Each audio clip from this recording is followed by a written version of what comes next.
engineering firm at a time at each meeting and catch us I up. like them all lined up. I like them lined up side by side. I would like to call to order this June 6th Finance Committee meeting of the Parish of Ascension. At this time, I would like to call on Ken Dawson to please lead us in the prayer, to be followed by the pledge, if you'll all stand. Let us pray. Father, we thank you for all the things you continue to do, for the opportunity to serve the people of Ascension Parish. Father, we pray for those that are over in Great Britain who lost their family lives through terrorist act, and we thank you for continuing to protect this nation and protecting this parish. As we do the people's business, oh God, we ask for your wisdom and guidance so that we will do it in accordance to what you will have done. We take these duties seriously, do not take them lightly. And we continue to give you all the glory and praise. In Jesus' name, amen. Amen. I pledge allegiance to the flag of the United States of America and to the republic for which it stands, one nation, under God, indivisible, with liberty and justice for all.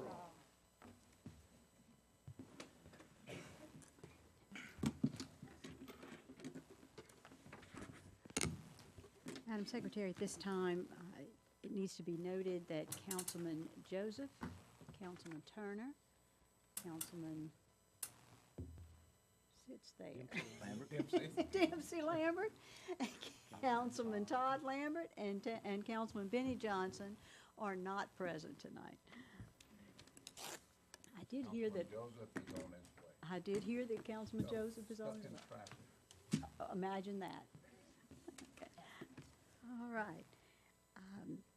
There are no chairs additions at this time to the agenda. I will mention that there is a public comment period at this meeting, and if at the time of the agenda item for which you wish to speak, if you would have signed in with the secretary, I will have those cards. I will call on you at that time to speak. You'll have 3 minutes. And there is a secretary who will turn on the timer.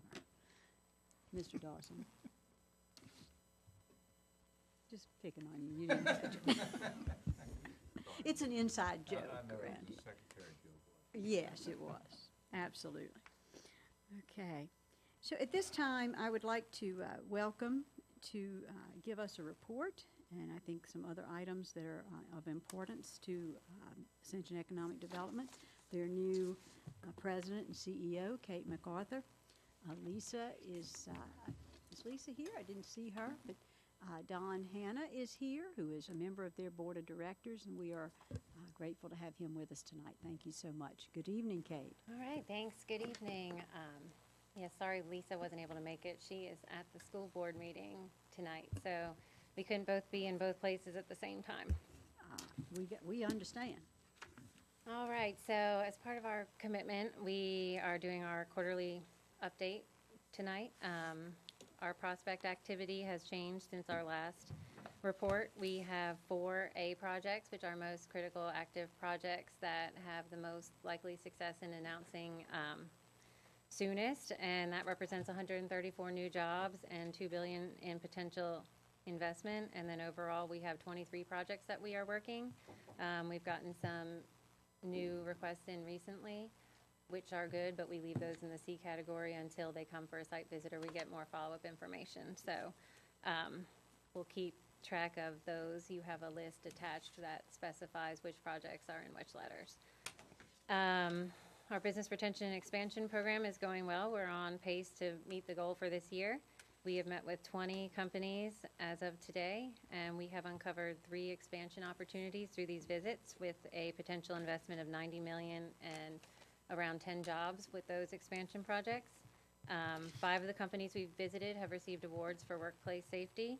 And then when we meet with them, we not only talk about things that are going really well and things that they're winning awards for, but also issues they may be facing that we can assist them with. And the most common problems are traffic, workforce availability, and regulatory issues and uncertainty in the tax structure, which I think is still the same from our last update. And I mentioned about the ITEP program being part of the uncertainty, so we're going to discuss that in just a moment.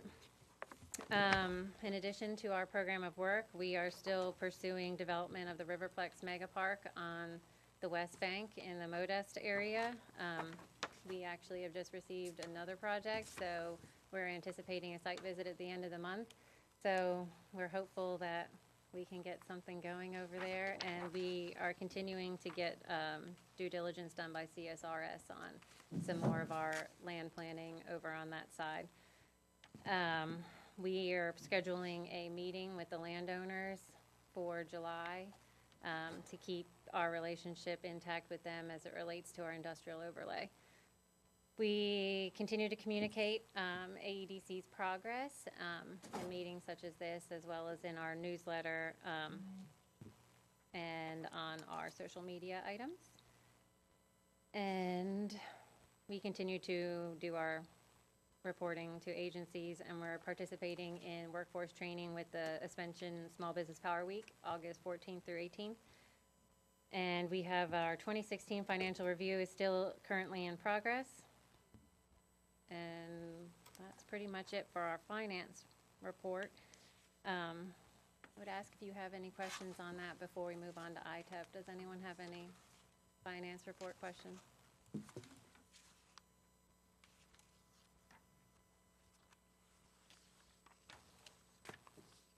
All right, then I will move along. You have a PowerPoint that I put at your seats that basically goes over ITEP, so I want to give you a little bit of background about the Industrial Tax Exemption Program and where we are at with it. So the original Industrial Tax Exemption Program has been around for around 70 years in Louisiana. It has been a statutory incentive and remains a statutory incentive. It is available only to manufacturers, and in the old ITEP program that was previous to June of last year, it was 100% ad valorem tax exemption for a 5-year period, renewable for an additional 5 years. Under the new program, under John Bell Edwards' executive order, it's still statutory, it still is only for manufacturers, but the differences are they have to create jobs in order to qualify. It can't just be a miscellaneous capital addition with no jobs attached to it. And this one grants 100% for 5 years. Or I should say up to 100% for 5 years, and then the renewal period is only for 3 years at up to 80%. The other significant change is it now has to include a resolution from the local authorities.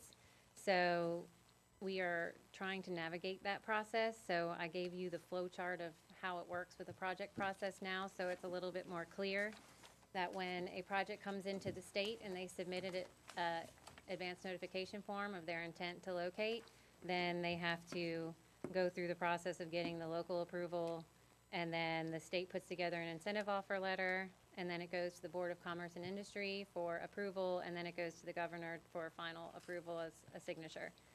So we have been actively researching what other parishes are doing. Since this came out in June of last year, there has not been a whole lot of parishes that have come to a conclusion on what they plan to offer under this new program and how they intend to do it. So in our specific region, West Feliciana and West Baton Rouge parishes have both adopted a resolution to support the way that the executive order is written for the full 100% for 5 years and 80% for 3 years. And then the other parishes still are either considering a decision and they're a little bit further along in the process, or they have not figured out what they want to do yet. We've reached out to some other parishes, and they've said that they've been having a lot of difficulty in figuring out where to go. Our ultimate goal here is to create a resolution that would prevent us having to come here for every single project on a project-by-project basis. We have too many projects to do that. It risks the confidentiality of the project, and it makes a longer timeline for the project to be in place. So we're trying to avoid that. And the other issue is if we did it project by project, there is no certainty in that case. So if you were an existing manufacturer planning an expansion, you have no guarantee that you're actually going to get that incentive. And if you're not existing and you're a new business coming in, you don't know if you can factor in that incentive when you're comparing our location versus a competitor location. So the goal is to form a resolution that would solve those problems by giving certainty and a path so we can guide industries looking to locate or expand here. We created a task force in November of last year to start to put together what that resolution might look like. And it has had a lot of challenges of different ideas of what that would look like and how that would be. We've worked on a matrix system where if you create so many jobs at a certain pay level, or you have so much capital investment, then you qualify for a different percentage of the tax exemption. But we have not agreed to what that would look like yet, and we're still in draft form. So our goal is to get that taken care of within the next month to see what that would look like. Other options we've talked about is maybe reducing the percentage to 80% for the full 8 years rather than the 100%. So right now, we're still trying to figure out what that would be, but the goal is to have one resolution done so that every time a project would apply for incentives, our local resolution would be attached without having to come back to all the public bodies at all the public meetings. So in the meantime, we have had 4 projects start prior to the executive order, but they did not file their advance notification forms. So they cannot qualify for the old ITEP program, only the new one. So what we're working on now is how can we help these projects get through the system without having to do this matrix that we haven't figured out yet. So right now, the most timely is we have a project called Bow Season, and they would like to be in operation in September in Geismar, and they, for confidentiality reasons, didn't file their advance until January. So now we are trying to get them a local resolution that they can get the full 100% for 5 years and 80% for 3 years under this new executive order, as they were promised when they were looking to locate. They do not have any operations currently in Louisiana. They are a well-established company. They manufacture containers, and they would like to hire 28 jobs here with an average salary of $59,000, and they've made a capital investment commitment of $11 million, and they have enough room at this location that they can double the size of their facility, which they intend to do in the future, and then hire an additional 19 more jobs. And they are hiring all of these jobs locally, though there'll be no jobs coming from other facilities, so it would all be 100% from here. It is not a large project, it's a small project, but it's a good project with good jobs, and they importantly do not have any hazardous or quantifiable emissions, so it helps us with our environmental footprint. Under the old ITEP program, they would pay around $115,000 in taxes. Under the new ITEP, they pay about $420,000. So that gives you an approximate idea of what the difference is between just the way the executive order is structured as it impacts taxes. So where we're at right now is last week we introduced this same ITEP conversation and this project to the school board. Tonight, they'll be voting to accept a resolution for just this project. And then we are working on getting the letter from the sheriff. And then we would like you guys to vote on the resolution next week for just this project. So that's kind of where we are at with this project at the moment and the ITEP in general. Okay, I have a couple of speakers on this issue. And so I would ask you, Kate, if you would, in fact, it looks like there might be a third. I'll ask you to just maybe sit on the corner and let them come and speak, and then we'll have questions from this body after that, and then we'll decide where we go from there. Okay, Mr. Armstrong? Thank you. Mr. Armstrong, if you'll just state your name and address for the record, please. My name is George Armstrong. I live at 37245 Sioux Street, Geismar. So I am a 15-year Dutchtown resident living across from the high school. I am a homeowner and Ascension Parish taxpayer with 2 grandsons in the Dutchtown schools. I am here today because of changes in the Louisiana Industrial Tax Exemption Program and a related item on your agenda. You've already been provided with some very good information from the previous speaker. I am a member of Together Louisiana, a statewide coalition of 200 churches, civic organizations, and nonprofits We do not endorse political candidates, but work with elected officials to make our state better for our citizens.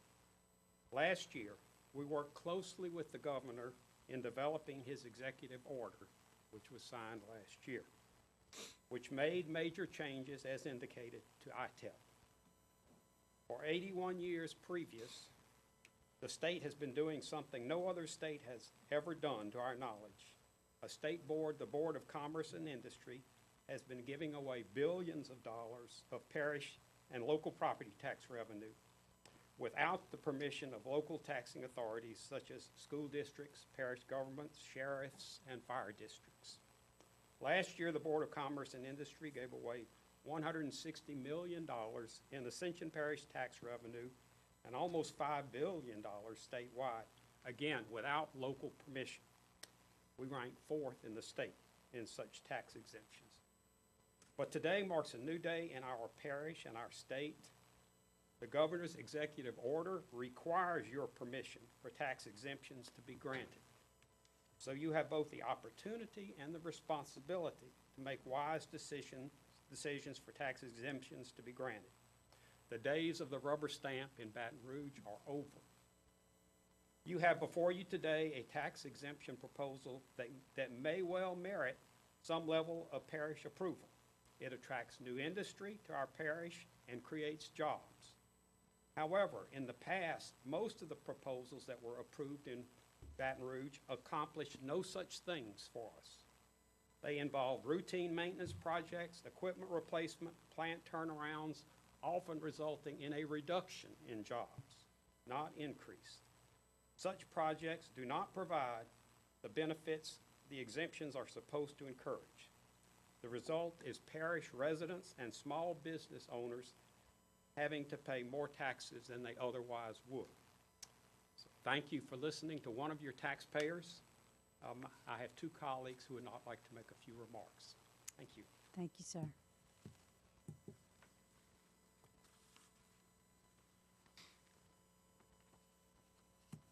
Hello, my name is Diane Hanley.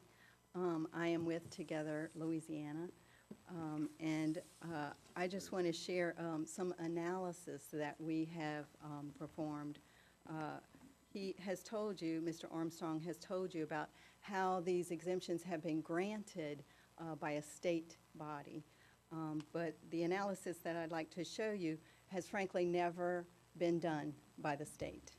And so now that we have this wonderful opportunity at the local level to make these decisions, we also have the opportunity and the responsibility to look more closely at these exemptions and these applications. So I'd like to share with you some packets, George, some packets that we brought that have information in them that we'd like to share with you. Yes, yes. In the packet, you will see that we have done an analysis of that we look at the cost-benefit analysis, a scrutiny of job creation, an analysis as to whether or not the exemptions are in fact an incentive. What an incentive does is it affects a change in the behavior. Unlike a gift that is just given and there's no behavioral change, we want to make this an incentive, and so that there will be a change in behavior that is attracting businesses here, right? So, so we're going to look at some of this analysis.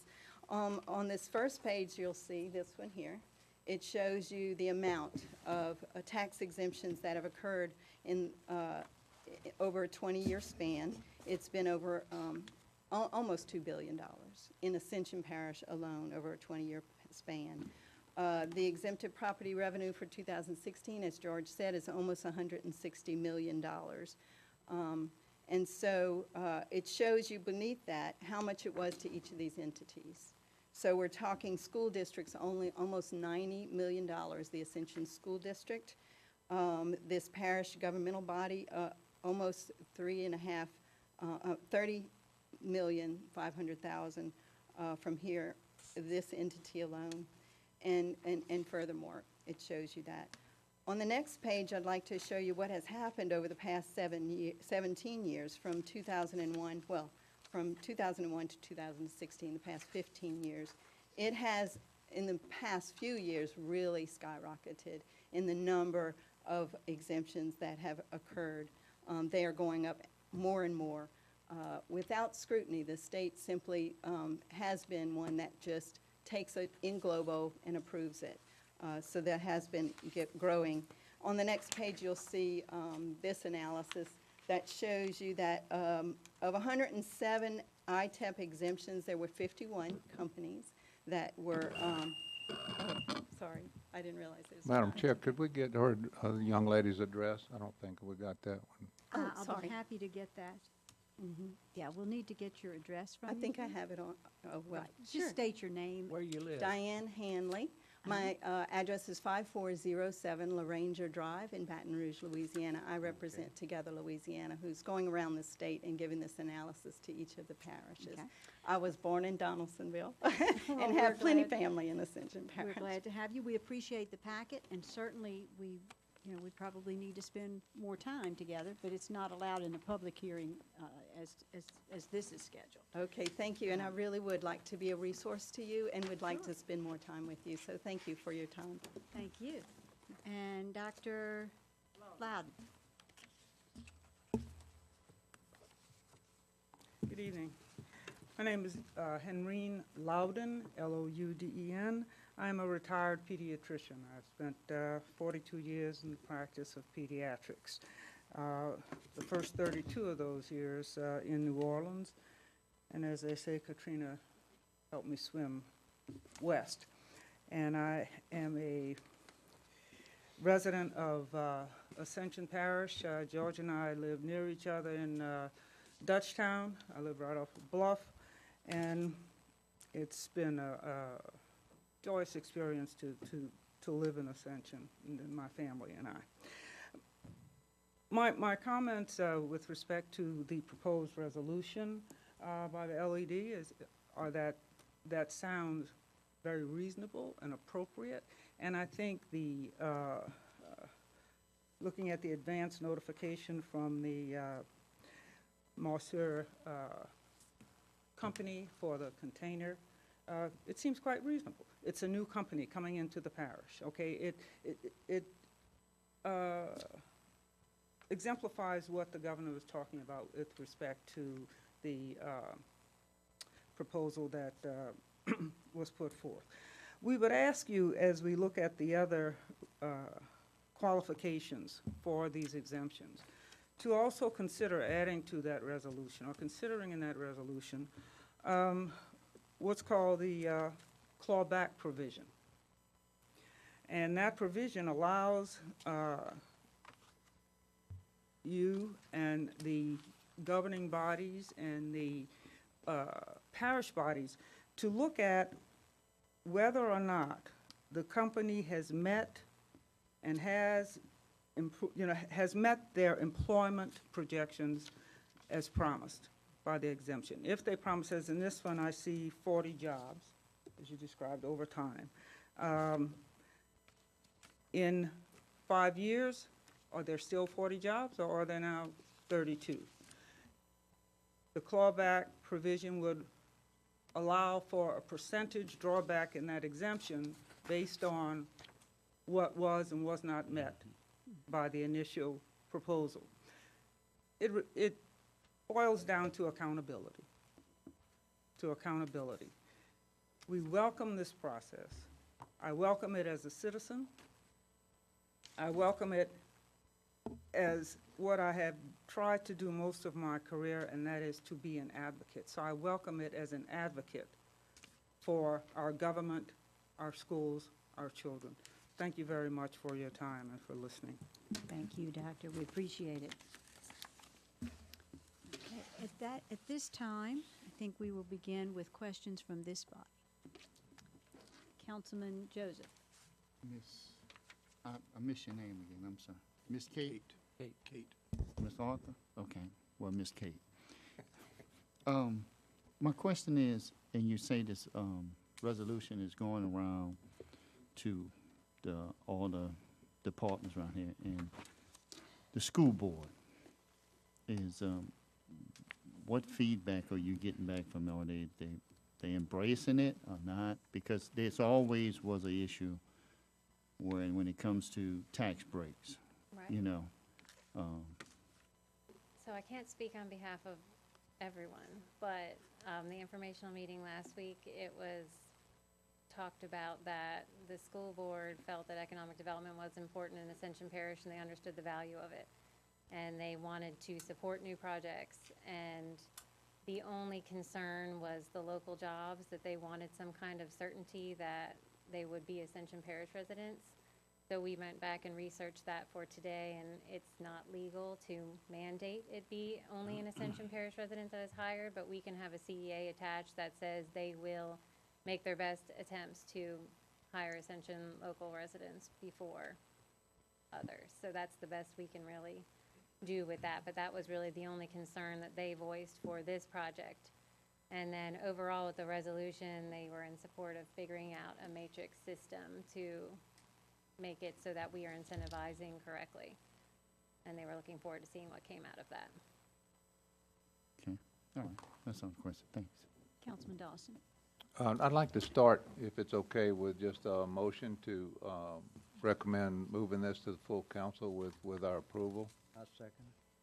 And then I have, you know, just I'd like for, if you don't mind, Kate, is to talk a little bit about the clawback feature that young Dr. Loudon talked about here. And I'd like to hear, I mean, obviously, we're all new to this.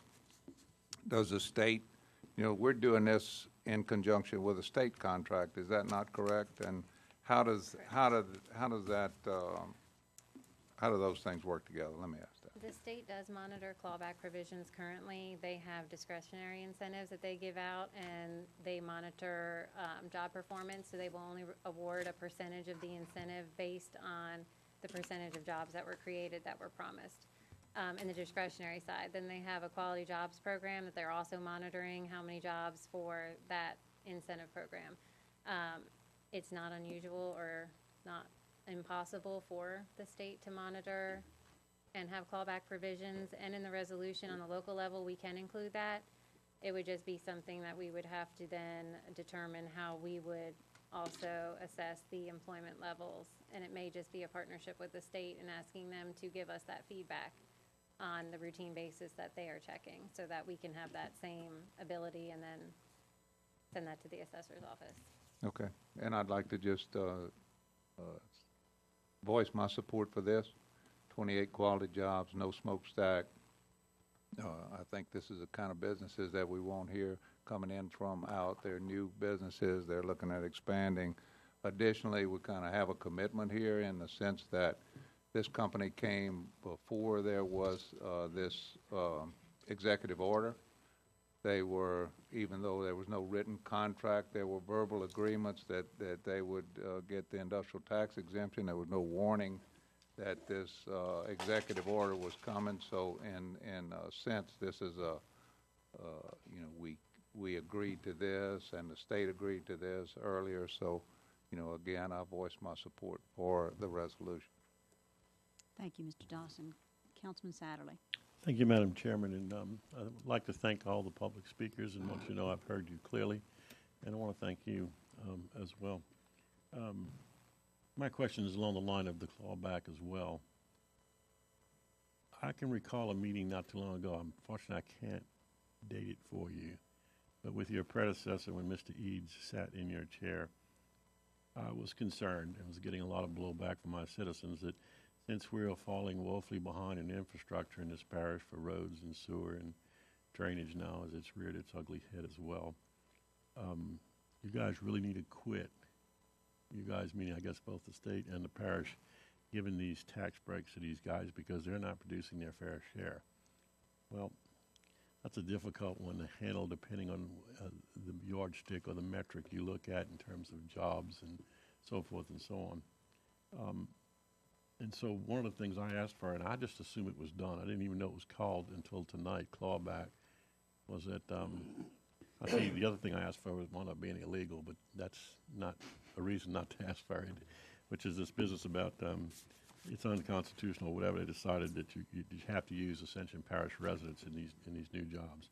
But the idea, though, of whether or not a company has met their, on the clawback, their employment projections is important to me, and I was on the assumption then that all the stuff that we at least do, we can't force the state to do anything, but at the parish level, in Ascension, have clawback features in these contracts. Is that correct or not? Well, we've never had any local clawback, so they all came through the state programs.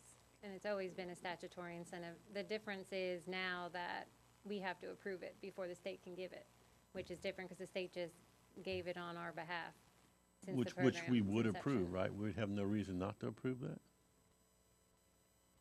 Well, I'm asking my own body here, I guess, but. I Go think ahead, say that what a you're lot gonna of the say. reason that we've had such success in becoming what we are today is due to this incentive to attract manufacturers to our parish. Well, and that's another thing I'd like you to expound upon. So actually, I guess I had two questions. We have to compete with a whole bunch of other parishes for these people that want to come in. And if we St. weren't James. to do this, and they were, and everybody knows that just the example of the petrochemical industry, it is the, I put this on my website recently, it's the tail that wags the dog in Ascension Parish. And we get the financial reports, which I'm sure we're going to have shortly, and it's going to show that little graph again where their revenues are over 50% and so forth in the tax. So if we got, so I can tell my constituents, if we just got uppity, so to speak, that's not good. If we just decide tomorrow we're just not going to grant any of them because we don't think that the break you're getting offsets the burden you bring in infrastructure, what do you say about that? I think we would have a really big challenge in A not little only bit louder and into the recruiting. microphone? Oh, I said, I think we'd have a really big challenge in not only recruiting new business here, but also with expansions locally. In our meetings, they've mentioned that because of the industrial tax exemption program, they've been able to expand product lines and not have to shut them down. And that was a big concern about this incentive to not receive it any longer, if they would be able to continue to expand. And on the recruitment side, we are recruiting frequently with St. James and Iberville Parish, and so it's another tool in the toolkit Right. to say, well, you can get 100% in St. James, or you may only get 50% in Ascension. And I'm not saying that's the only deciding factor, because Right. there are many factors, but it's just one more But piece it would in make the your job rubric. difficult, if not miserable, in terms of the competitive part, if we just stop saying we're not going to allow this anymore. I think it would be a detriment to discontinue the ITEP in its entirety. Thank you. Mr. Kluwat. Yeah, thank you very much. And I want to address the speakers. Thank you very much. It's very informative what y'all brought to the table here. And I understand the governor's intention. But just to give a little short history of Ascension Parish, we're not that old in industry. Within our parish lines, we're about 60 or so years, 60 to 70 years. And we've enjoyed a great economy based on industry here. And as Councilman Sadly said, that we're at about the 50% ratio of the tax base on industry. There was times when we were hired, the parish is doing a great job of diversifying out and trying to balance that out some. But while it's said that, you know, it's given the parish the autonomy to do this, it's based on just basically an order. And I think that, you know, I work in industry, so I'm a little bit biased. But we have a lot of the industry that's looking at expanding. We talk about the infrastructure that we're behind. If you go meet with industry, anybody in industry,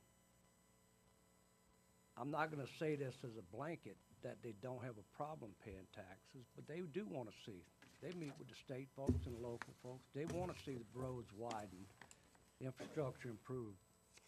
They'd like to see their tax, matter of fact, they'd like to see a portion of their tax dedicated to infrastructure, which would help everybody that drives on the road in front of the plants or whatever. They're no more than anybody else. Since I've been on the council, we've had like numerous expansions in industry.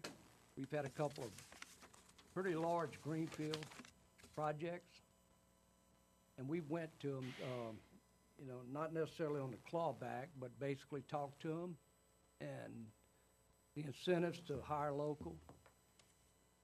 And our parish population has grown tremendously, people moving in based on industry. So I know I've been in plants for years where a lot of people, they lived 40, 50 miles away. And they got a good job here, and they ended up moving here. We have a great school system. We've got a good sheriff's department. And a lot of the income for both of those is still based on what the taxes that industry's paying right now. So I'm in favor of finding some way to work with them. While I don't like always giving up carte blanche, you know, that given the economics, the ability to move forward with projects, and I know y'all continue to come forward to us. I know Mr. Hannah's worked on the boards for years, and he served as well. I am in favor of us coming to some type of conclusion on a resolution, and that's something that you can carry with you in your briefcase wherever you go and whoever you talk to. We have the same rules for whoever comes in. So we do have a lot of industry here. We're trying to work to get more industry that has less impact on air quality and water quality. And there's a lot of things going on. A lot of the industry is diversifying themselves very much to try to stay within the lines. We have issues that we belong to an area. We're in an attainment area that we have to work a close edge. And we hope that our surrounding parishes, north of us anyway, and the west of us that are in this same attainment area are working the same thing. But we do have some good community partners in our industry. And I believe in hiring local, but I know for a fact we've tried and we went and like Mr. Dawson had said, we've had some handshakes, but you can't beat them up and run them out of town to hire all local. We have, being in industry, we have a hard time actually manning all our specialty and skilled craft jobs. But I'm proud to say in Ascension Parish, we've had one of the highest rates of skilled craft people for 60 years. So we'll continue to move forward. But look, I appreciate what you're doing, and I'm in favor of it. And whatever we can do to work with industry and stay within the lines. But I'm going to tell you this, I'm going to repeat one more time, the infrastructure. Industry wants a better road. Industry wants a better school.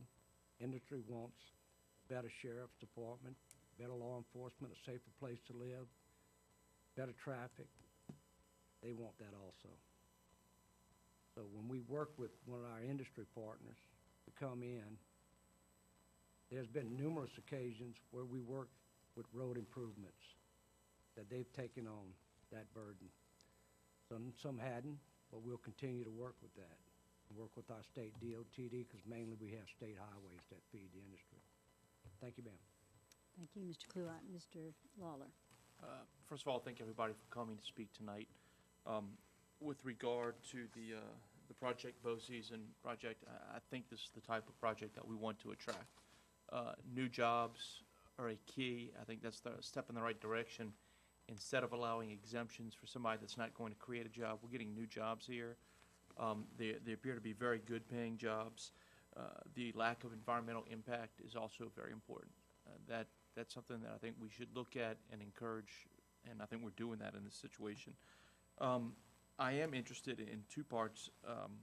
The clawback provision, that's something that's I think is a good idea, but I'm also interested in it from the perspective of the not just the quality of the jobs, but the salaries. I understand an average salary of $59,000. My concern is also not only they may have 28 jobs 5 years from now, but if they're all $28,000 jobs, that has a adverse impact on our tax base, those people's spending ability within our parish, thus reducing that positive tax impact for us. So that's something I think that we should explore, that not just that they produce the number of jobs that they're saying they will, but also at the same level of pay, and hopefully that'll grow over time. Now, it's funny, Councilman Clark was very accurate talking about the impacts of the industries and that they need more on our roads. They need more roads to help people get to and from. I think it helps everybody. We've addressed that somewhat in the impact fees. I think these new industries, when they come and build, will be paying impact fees, and that will, hopefully go towards roads in those areas and benefit them. I did notice something on this Together Louisiana 22-page, I guess, list of ITEP exemptions. We have school districts losing amount of money, parish and other entities, sheriff, fire, library, and at the end, Parks and Recreation has zero dedicated dollars, zero anything. It's really just to point out that Parks and Recreation is getting zero dedicated dollars. In that same time period, libraries have gotten $116 million, that they've been exempt from. Parks and Recreation is getting zero, and that's something that, we need to look at, because when we try to attract industries, and please correct me if I'm wrong, but they want to look at the quality of life for their potential employees, and that's a part of that, and that's not something that we're delivering very well on right now. That is correct. I can't actually speak to their facts and figures, however, so I don't know if that's accurate. But do potential employers come and look at quality of life for their employees? Quality of life is important. So, it's all part of that big decision factoring. So it's one of the other things that go in other than incentives. I don't know about the zero figure. I don't know about that. I think it's pretty accurate that we have no dedicated funds to Parks and All Recreation. right. Like, I So can't that's speak Just to go that. along I with it. think that's based on our tax code. That's what I'm saying, that's what I'm saying. If we It's- had the dedicated funds, part of their tax would go to it. No, I agree, but I'm just saying it's just kind of a shame to see all these zeros right there. Yeah, I'm with you. Aaron's on his soapbox. Councilman Cagnolotti. Thank you. Thank you for your presentation, and thank you for the speakers tonight. I think what the governor's intention here is to give local authorities more control, or at least more say-so. You said in your presentation earlier that in the past, it's just on our behalf, they went and did their thing. And it did almost get repetitive in nature. It was almost automatic. But I think the resolution's a good beginning. You have to start somewhere, and we're gonna have to do this. And I would rather see you, like Randy said, have something in your portfolio that you can take to a meeting. It's gonna be a basic resolution that we can work with, rather than for every project, like you said, you saw the list, and it's gonna grow. It's not gonna get any smaller. I think we're at an advantage to some of the surrounding parishes because we do have Ascension Economic Development Corp. We've been around for a long time. They've done an outstanding job, the staff and everybody, as far as attracting business, not just industrial, but commercial, light industrial, and that sort of thing.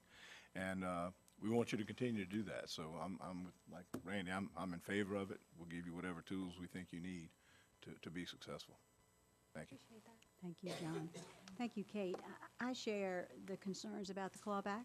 I would like to see that firm in the resolution going forward, if possible. I agree that standardization is important. I would like to see you have that in your kit to take with you without having to come back to this body through an arduous process for the benefit of those who are applying. I've had the opportunity to serve on the Baton Rouge Area Chamber Board for a number of years. I heard the same concerns from that body about clawback and about standardization. So I think that this body's concerns are reflective of those across the region. So at this time, I have a motion by Councilman Bill Dawson, a second by Councilman Kluot. Mr. Chairman, Yes, sir. I just have to say one word. Absolutely, sir. I apologize, I sorry. didn't see you. That's okay. I too would like to see the clawback in that. And let me tell you something. Every one of those corporations can spit out numbers and anything you want, they can give you. I would like to see a report card from every one of them that we're giving tax exemptions to every year. And I do believe, though, we have to make these people's jobs a little easier by putting together a document that they don't have to come to us every time. But it's something we need to talk about and get it right. But we all know that they pay a hell of a lot of tax in Ascension Parish. Probably, I don't know how many actual plant managers live in Ascension. Maybe none, maybe one, but not many, I promise you that. And so we know what our quality of life is, and we know these are good jobs, so we just want to do it right because we make these decisions for our taxpayers. So anyway, Thank you, sir. I really like that clawback clause. Thank you. Thank you. So the motion and the second for the Ascension Economic Development Corporation resolution recommending approval of project bow season has been made. Any further questions or observations? Any objections? Hearing none, that motion passes. Thank you, Kate. Thank you, folks.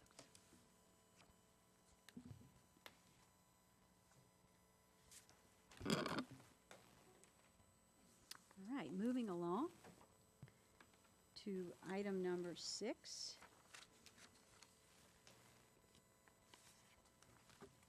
An agreement with B.M. Aguillard and Associates for the design and permitting of the Modest Fire Station for a not-to-exceed amount of $30,000. Motion McDonald to is accept here. this. Have a Second. motion by Councilman Joseph, a second by Councilman Dawson. Any questions? I had one, just in reviewing the information on Mr. Aguillard. Is there an architect on his staff? I have no idea. I'm picking up this project, Mr. O.J. Yes, Yes, he is the he is the architect. architect. Okay, and that's, I don't know, but I know the Aguilar name. It might be Junior, but Okay, he's a okay. young man to have his own engineering architect firm. Okay, that's, Yes. it just wasn't clear to me in the paperwork, and I didn't detect that from his website, so I wanted to make sure that we. And I think there was something that under a certain amount, they could use an engineer. The parish recommended him to us. I know the parish recommended him to us. Okay, just checking. Thank you very much. Have a motion and a second. Any other questions? Any objections? Hearing none, that motion passes. Thank you. Thank you. All right, item number 7. The renewal of a master contract for professional services between CSRS and Ascension Parish Government for engineering review agency services for a not-to-exceed amount of $250,000. Jerome Fournier, Director of Planning and Development. Good evening, Mr. Fournier. Good evening, Madam Chairman. Yeah, before you tonight is the, basically a renewal of an existing contract with CSRS to do our engineering review services. They have performed an exemplary job this past year. They began, I think it was in April of last year, with a 1-month contract. In June, we created a 1-year contract with them, and that's up for renewal right now. It's stipulated in their contract that we can go forward without having to go out to bid for an extension of 1 year, and that's what's before you tonight. I have questions. Mr. Dawson? Oh, thank you. Can you just go through this, Jerome, about the reimbursement? You know, the $250,000. So this is being paid by the applicants. Am Yeah. I correct on that? The contract amount is being paid by fees that we collect from developers. And as of, let's see, May 31st, we have collected around $317,000 from the development community, which go towards paying their contract, right? We have had them do additional work as they appear before committee members, different committees. You know, we get charged for that. We have to pay that. And they did some work on the inundation during the flood. They also helped us prepare, which will be before you as a full council this upcoming week, the subdivision specifications that are before you for adoption. So they helped with a good part of that portion of the work. So the bulk of the contract is being paid for by fees that we collect from the development community. So I'd also like to make the motion to move this to the full council recommend approval. I have a motion by Councilman Dawson, a second by Councilman Cagnalotti. Do I have any questions? I do. Got you. Yeah, Mr. Sadler? very quick, Jerome, very fine. And when they do something, as our engineering review agency, for example, to modify the ULDC, that's billed on an hourly basis? It is billed on an hourly basis, that's correct, Okay. yes.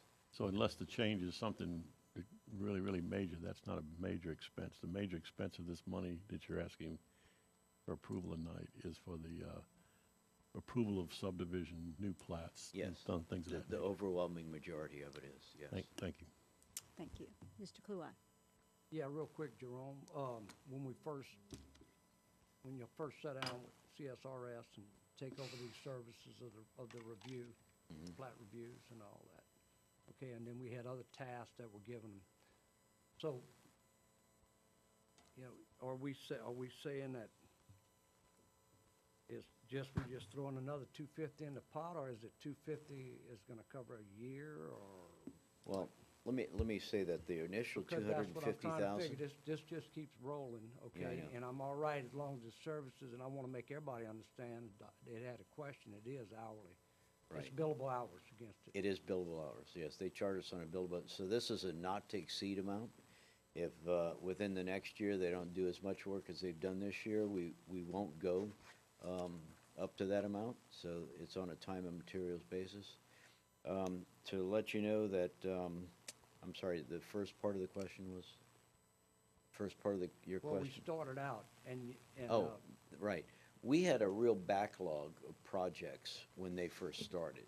So it's taken them a while to catch up to where we are now. And pretty much as the projects come in, they review the projects and they do their job for us. But at the very beginning of this process, we had a backlog of projects that they were working through. And it took them a while and a lot of hours in order to get that accomplished. So the very first part of the project, yeah, I think it's our anticipation that this contract for this upcoming year and this dollar amount will probably take us through the year. Unless, of course, there's some extraneous circumstances that come or we up. give them another task, Yeah, like reviewing another portion of absolutely, some yeah. ordinance or Yeah, something. absolutely. Because their contract allows us to give them special projects, so to speak, and Yeah. they can work on that for us. And they've done an exemplary And job we, on that. yeah, and we understand that when you run out to 250, to be coming back for some more. We have to, yes. We have to Okay. come to you. Yes. Okay, so I guess within the finance department, we had a finance meeting, but with the finance department is the fees, where is this going back into the fees are going back into the same budget here? Yeah. The fees that we collect go into the general fund. Okay. And so, but we are tracking the amount of fees that we're Okay. collecting to make sure that we're covering the contract amount. Yeah, I'm just trying to, we have this in another department, we have several other engineering firms that have this same type of thing going on. I'm trying to track this, Right. just start out $50,000 and, Yeah. Well, unlike those others, we're collecting money to actually cover the contract cost. So we're kind of a pay-as-you-go, or, operation in planning and development. yeah, and people are I paying. hope that answers your And question. people are paying a fee for it, so. Yes, they are. But, yeah, I'm just trying to see where this 250 is gonna go. Are we gonna look at 250 every year? Yeah. I'm just, I'll have to check the contract. I think it was due for a one-year renewal. So next year, we may have to go out and go for bid on that. Thank Mr. you. Lawler. And I think you may have answered my question. Is this still a zero cost to parish contract? I mean, we're still collecting fees that are gonna cover this full 250? Absolutely. Yeah, we are collecting fees and we'll continue to collect fees. And last year it covered the full amount of the original 250? 'Cause I know we added It things did. to the contract. We That's- added some extra work that they accomplished for us, including the subdivision specs and the inundation study. But for the most part, for all the work that they've done on subdivisions and monitoring the subdivision and looking at it from an engineering review agency, they have covered that cost. We have covered that cost completely with fees. Okay, perfect. And I'm sorry I didn't get back to you today. I'm in a mediation. That's all right. Cut you off. We'll talk tomorrow on that. Mr. Aguilar, did you have a question? All right, good. Mr. Oliver Joseph. Yeah, Jerome, Yes, sir. okay. We're renewing this contract this year, and you say we've pretty much caught up with all our development. Are we looking at extending this contract in the future, or you're short of manpower, or what is the plan for the future? Or Well, this is the cycle we are going, is this the path we are going down, contracting this service out? Well, in order to answer that, I'm gonna have to work with administration on how we're gonna look at this and whether we're gonna staff up you know, an engineering department, so to speak, or whether we want to go with consulting services in order to accomplish this role. So we'll have to work with administration, see how we're going to, you know, work that out. But as I said, this contract amendment is for another year. And at the end, I'd say within 6 months or so down the road, maybe we'll go through an evaluation and look at that. Right? Okay, I just want to, Yeah. you know, make sure administration keep that in mind, Yeah, because absolutely. if this And- the and path we we're will going work through. with- We will work with administration on that. All right. Mr. Satterley Yeah, requested a yeah, question. a follow-up to Councilman Joseph's question and comments. So Ms. Slaughter came in front of us from SSA, and one of the weaknesses she identified is that she didn't believe we had enough in-house engineers and so forth. So if we hire them and so forth, will this path, as Mr. Joseph called it, we've chosen to go down with a, and I'll put in parentheses, hired gun, and an engineering review agency, is that something that we're going to continue? And what does Jerome Fournier think about that? Should we have more in-house guys, or should we? That's a tough one. You know, that's why I make Jerome. That's why I make the big money. Well, I'll have to say this much. I worked for a firm like CSRS back in my days on the West Coast, and we performed an excellent service for the public agencies that we worked for. And we supplied them expertise that the parish or the public agency at that point couldn't provide themselves necessarily.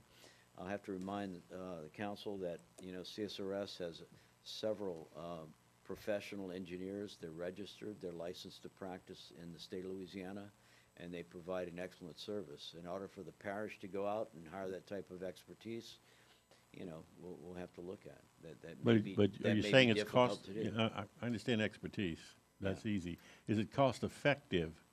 I mean, $250,000, and especially since we charge a fee and we get that money, would hire, I don't know, how many engineers with or without a PE? Well, we'd have to look at that internally, but, you know, not only you're adding I think salary, Mr. you're Joseph adding gave a number. benefits, you're adding everything else to the cost of that, so. you know. I think you just gave a number. No, I didn't give that number. Okay. Thank you, Jerome. Sure. Mr. President. If y'all can recall, we did an advertisement to hire a drainage, hydraulics, and all kind of engineers. We got zero response. We were getting stacked up, backed up, and we put out an RFQ to get a company to do this with the expertise to handle it. Now, we didn't want to lose any money, so we got together and we set the fees to do that, and that's what we did. And that's why we did that. And if we wouldn't have done that, we would be way under. And not saying that in the future we won't build up our engineering department anymore, but at that time, we had, Mr. Dawson's here, zero reply on those expertise that we needed. And so that's why we did what we did, and we have a company that's doing us a good job, and we got it where it's not costing us any money. Mr. Dawson. And I just want to add something real quick. I think all of you realize that when we did this, there were a lot of complaints, calls coming to probably some of you councilmen. I know we got it in the office about the turnaround on those reviews, getting them back out. I can tell you that since we've done this, we have not had one. I remember several times a week, there were several people coming into the office wanting to meet with us about the turnaround. We have not had one since we initiated this. So the turnaround has been great. The type of information, representation on what needs to be represented for because they have this skill set, it has worked very well thus far for the parish. We would love to hire more engineers, but as President Matasser said, being in an industrial area where they pay a lot more for their engineers gets to be difficult to be competitive. Absolutely. Thank you very much, gentlemen. Jerome, my only comment is I'm very happy we have a wonderful contractor doing this. I see no point in adding engineers to our list of people we need to hire right now. I think Christelle also suggested that anything we contract out was a good idea, Right. considering our benefits package, et cetera, et cetera. So I think that all that can be evaluated in the future, but we thank you very much for this presentation. And we have a motion and a second Any objections? Hearing none, that motion passes.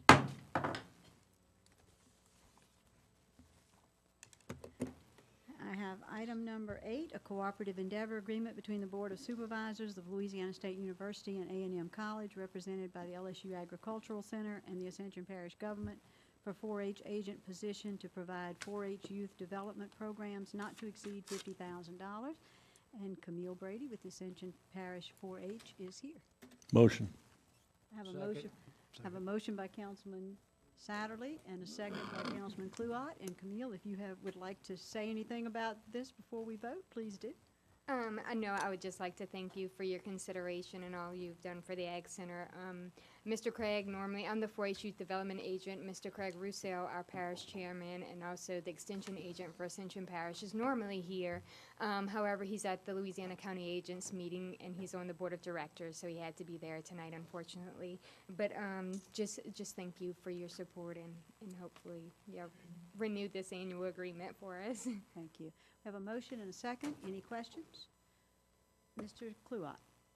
Yeah, I just want to, I want to let everybody know the expanded services that are with the LSU Ag Department, and that, you know, the things that y'all can do for people if they call in and they ask about soil samples, they ask about, we've had a lot of stress with the August flood, so we got a lot of pretty oak trees that might be on the ground in about 3 years, so, you know, people are looking at stuff like that. So Yes, sir. It's just a whole host of things. And I've been lucky, so I had somebody in that service in, you know, in my family, in the LSU system. So there's a lot of things out there and wonderful things with the children and all. Absolutely. And Mr. Craig's our horticulture agent.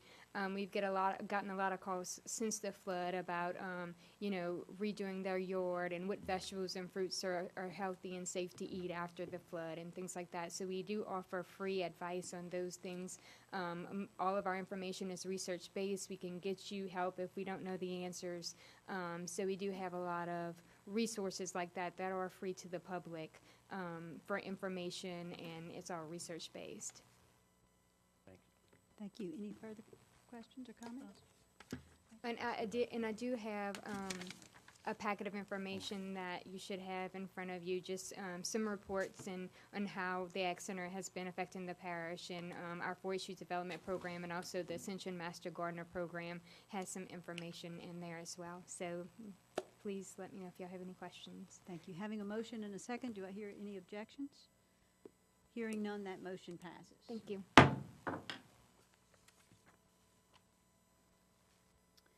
Item number 9, a cooperative endeavor agreement between the parish and Ascension Parish 4-H for funding the 4-H District Livestock Show in the amount of $8,000. Mike Abair, Lafourche Parish County Agent, Second. is here. I have a motion and a second. Any questions? Mr. Dawson. Well, maybe this is more for O'Neill, but this is a in the past contract. Is that okay? This is a contract for something that was done in February. Yes, as long as you've been, services provided, yes. Okay, just check. Any other questions? Mr. Lawler. I just, a little bit about the February event. How many people did we have there? How many children participated? How many were from Ascension? This show was started in 2002, and so we are entering our 17th year, and we have approximately 300 to 400 families that participate in the 3-day event, and they come from a 7-parish area. The Felicianas being the northernmost parishes, and Lafourche Terrebonne being the southernmost parishes. And like I said, we had this year close to 400 exhibitors at the show. We're looking at approximately, I never know for sure, but as best I got it figured, around 300 families. Of those 300 families, about 100 of them spend the whole 3 days in Gonzales to participate in the show. And Ascension Parish Council has been gracious enough to support us by providing some funding to help us defray the cost of the livestock show. And I'm grateful for that. We appreciate your cooperation, and we're here hoping that we can continue that relationship. Okay, good. Mr. Kluot. Yeah, I just want to let everybody know, we used to have this parish show right here in the parish. We used to have districts. We'd go to Covington, we'd go to Lafayette. We really enjoyed the show being here. This district show, I hate to use that term, but was actually an experiment to see if we could host a state show. So they created this district show in 2001. We had the show in 2002, and it went off without a hitch. And so that basically gave LSU the go-ahead to say, now we can move the state livestock show to Ascension Parish. So the residents of Ascension Parish very much enjoy Yeah. the luxury of possibly sleeping in their own bed at night and It's a good thing. going to the show. Yeah. And having other residents from other parishes come and pay tax dollars here, that's what I'm talking about. When he talked about the district show with 400 participants, so you get 400 participants times 4 easy with the families, and then you got a whole Hotel, host of other restaurants. people that Yes. sell livestock, people that want to buy the livestock, because we start out at the parish level, and 90% of them are for sale, and we got to run them to to the state, so.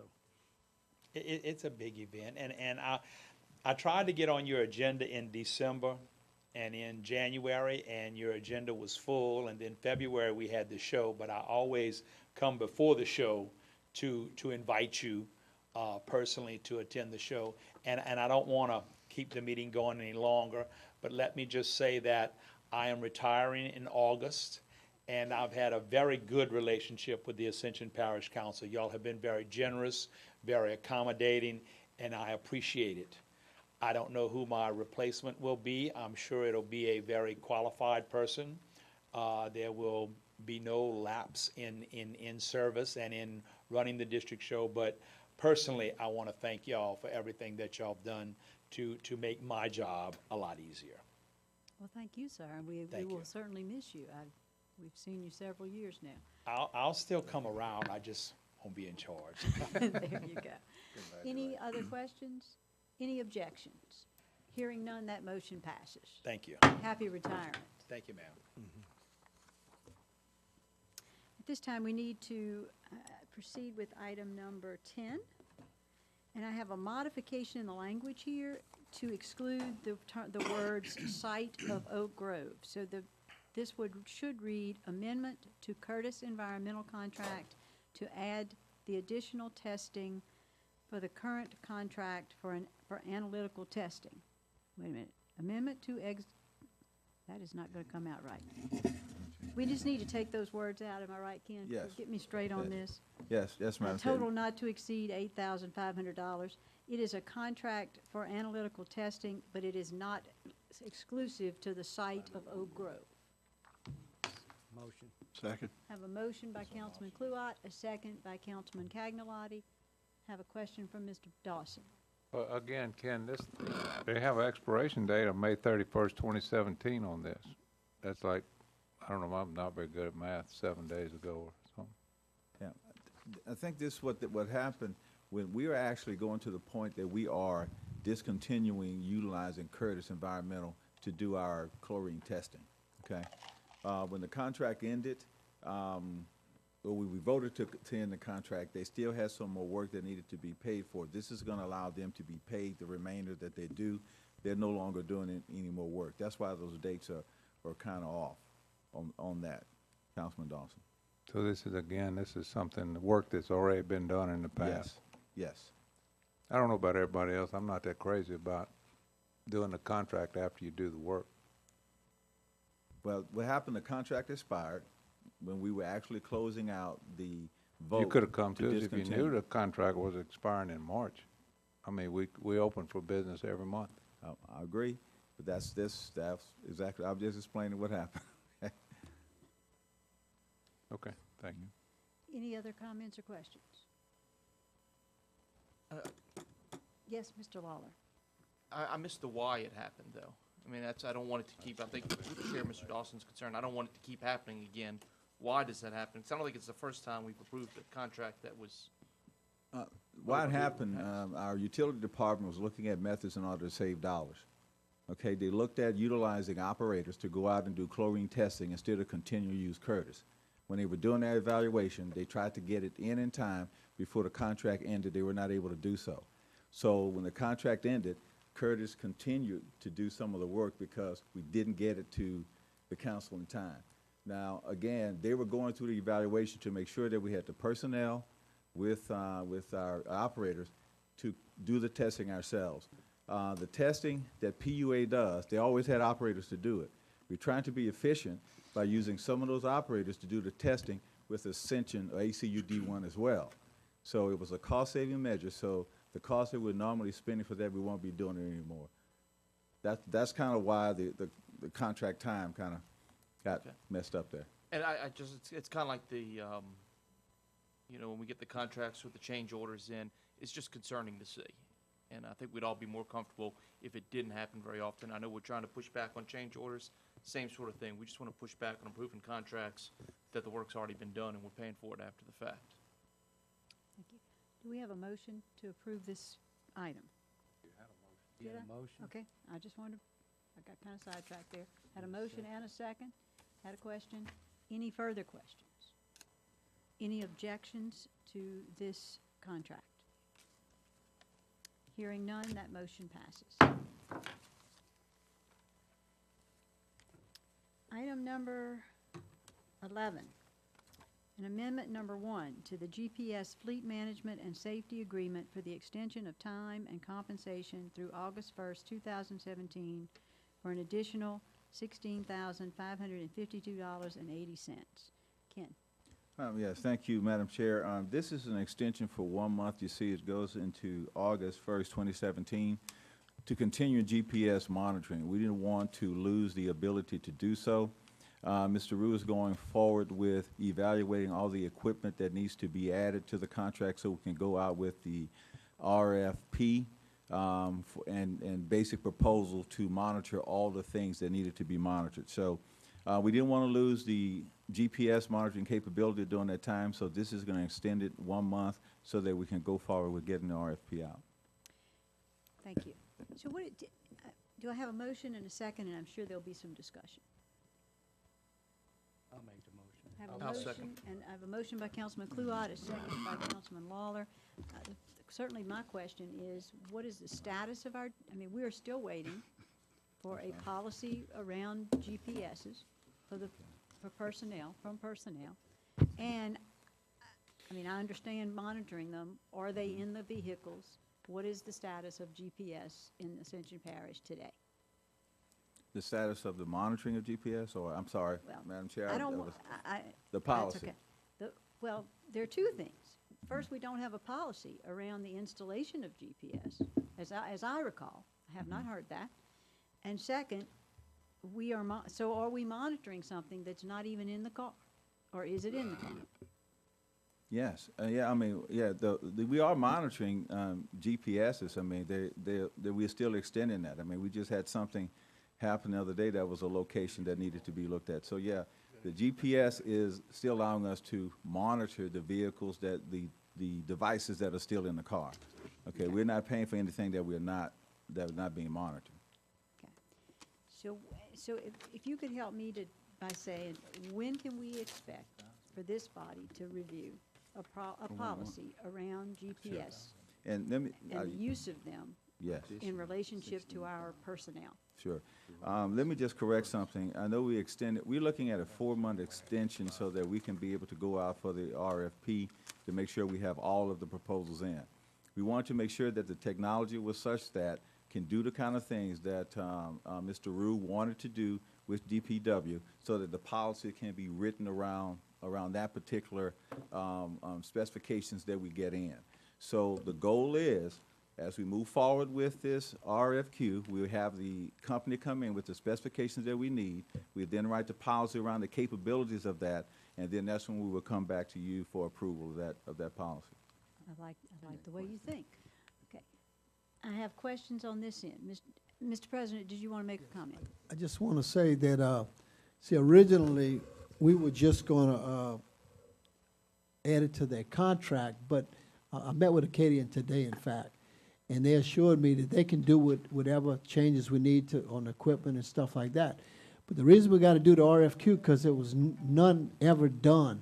We thought it was, we looked up our records, because it was under 50, and Tommy had up to 50, it was never done. If it was, we could have negotiated, but, so we really, you know, we just found this out maybe, 3 weeks ago. We were just gonna add it to the contract when they give us a cost. But we got to send it out now because it was never, RFQ was never done on this issue. And so according to the law, over 50,000, you have to do it. Okay, so that's where we are on that. Thank you. Mr. Dawson? Did you say it was a contract extension of 1 month? No, it's gonna be 4 months. That was my mistake. It's gonna be a contract. So when did extension this for- contract expire? It's gonna expire, 4 months from August 1st. Is that? End of the year. 4 months after August 1st. Going to August 1st. April 1st.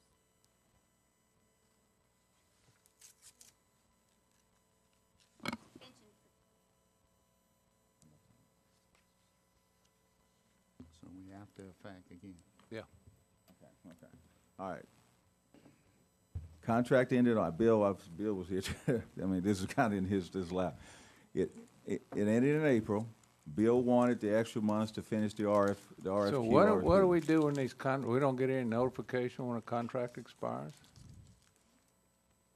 I mean, nobody Yes. knows when a contract expires, and no, I have not trying to speak for Bill Rue, but this is my understanding of what he was attempting to do. As President Matassis said, we thought that we could renegotiate I'm the just contract. wondering, what do we do, like, does finance, does purchasing, does anybody have a master list of these contracts and say they're about to expire? Yeah, our legal has a master list. So what happens when they, with the list, and they don't We tell get to the whoever department has when to their get them contracts renewed? expire. But it takes about 6 weeks to get something on the agenda now. That's another problem that we have. Took 6 weeks to get on what agenda? Well, if something happens, we have a contract tonight that we tried. When we get something done, it's gotta go through finance. It takes, if it happens the way if it happens at one meeting, y'all say do an ordinance, and then we can't get it done before finance, it takes a period of time to get things done. Well, I mean, how long has that been going on? I've only been here a year and a half, but ever since I've been here, the people have known that you have to have some kind of notice to get on these agendas.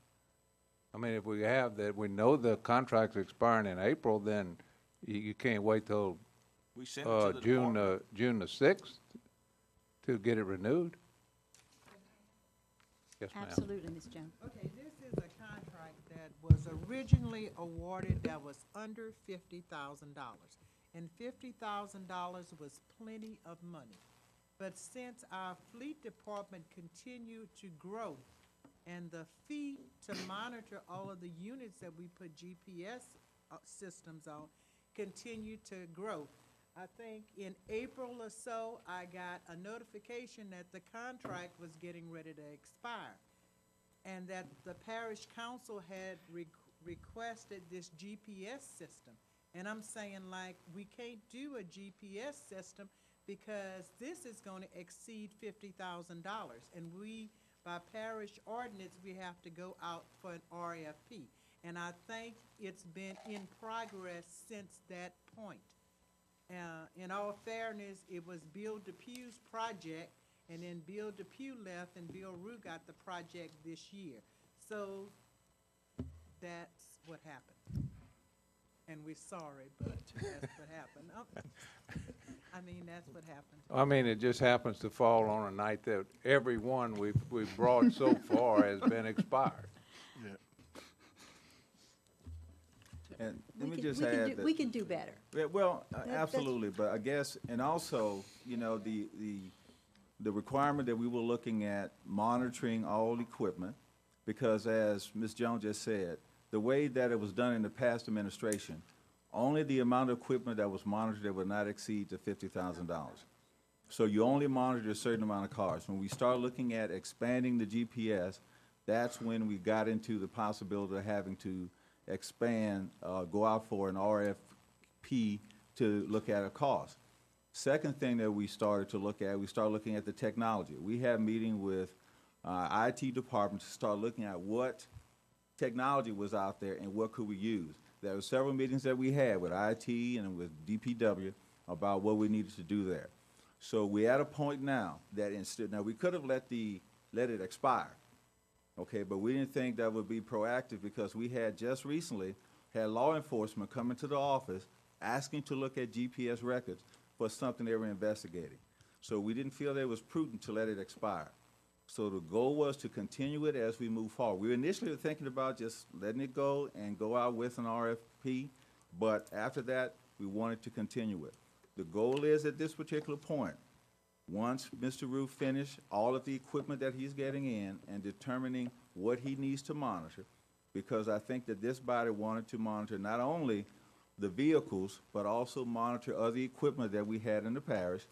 He's looking at that. Once that is done, the next step will be for us to go out for that RFP. Once the RFP, we decide on the technology, we then will craft, you know, a policy around the capabilities of that technology so that, again, it will come back to this body for the approval. Mr. President. I can assure you we're gonna do better, okay? All right, the bottom line is, we should have came to you early and said we gotta extend this contract until we get it worked out. I can assure you we're gonna do better. Thank you. Thank you, sir. Thank you. Mr. Lawler. I think one idea would be an Outlook calendar, some sort of on the phone, 90 days before contract expires, boom, we find out. I mean, I know it sounds simple, but we've had multiple contracts. There are simple solutions to this. I'm sure Brandon can figure out, you know, we put a list of contracts, when they expire, you get a push notification, you get a phone call, whatever. It's kind of insane. Do all parish vehicles, like automobiles, not tractors, have GPS in them right now? We have to the max of what's extended, so we don't extend the $50,000 contract. I won't say all, Okay. but we have the number that would not kick us over that $50,000 limit. We can send you the ones that we have. No, that's fine. I mean, I don't need to listen. I was just curious about that. With regard to the policy, when we get a new HR director in, I'd like that to be one of the first things that he or she looks into and works with Bill Rue on that, because it's a very important HR function right there to make sure that we get a policy that protects all of our employees also.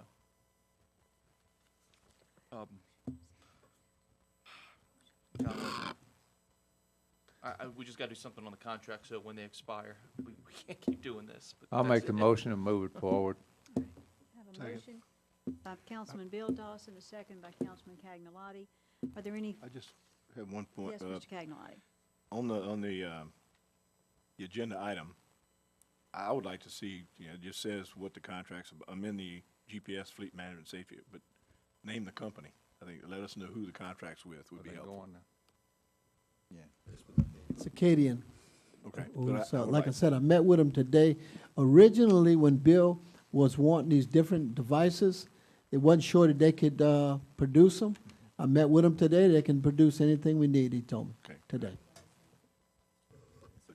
So we have a motion and a second. Any, Councilman Satterley has disappeared. We still have So six. we have six, so we will proceed to a vote. We have a motion and a second. Any objections? Hearing none, that motion passes. Alrighty,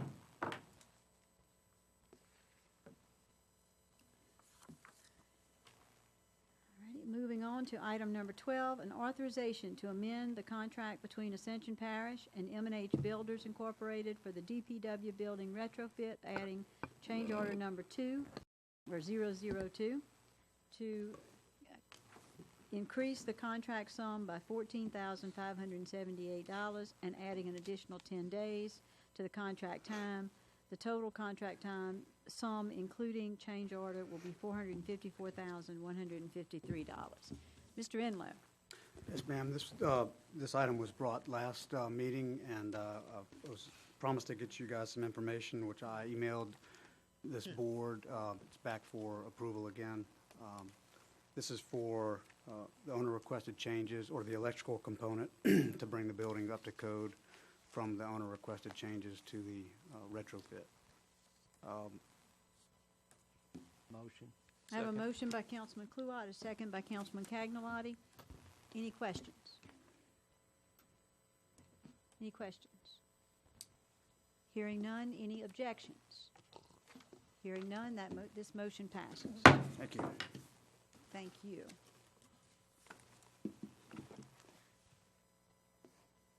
Item number 13, an ordinance to amend Chapter 9, Finance and Taxation, sharing of sales tax revenue between the parish and the municipalities generated by annexed properties. Mr. Parrington.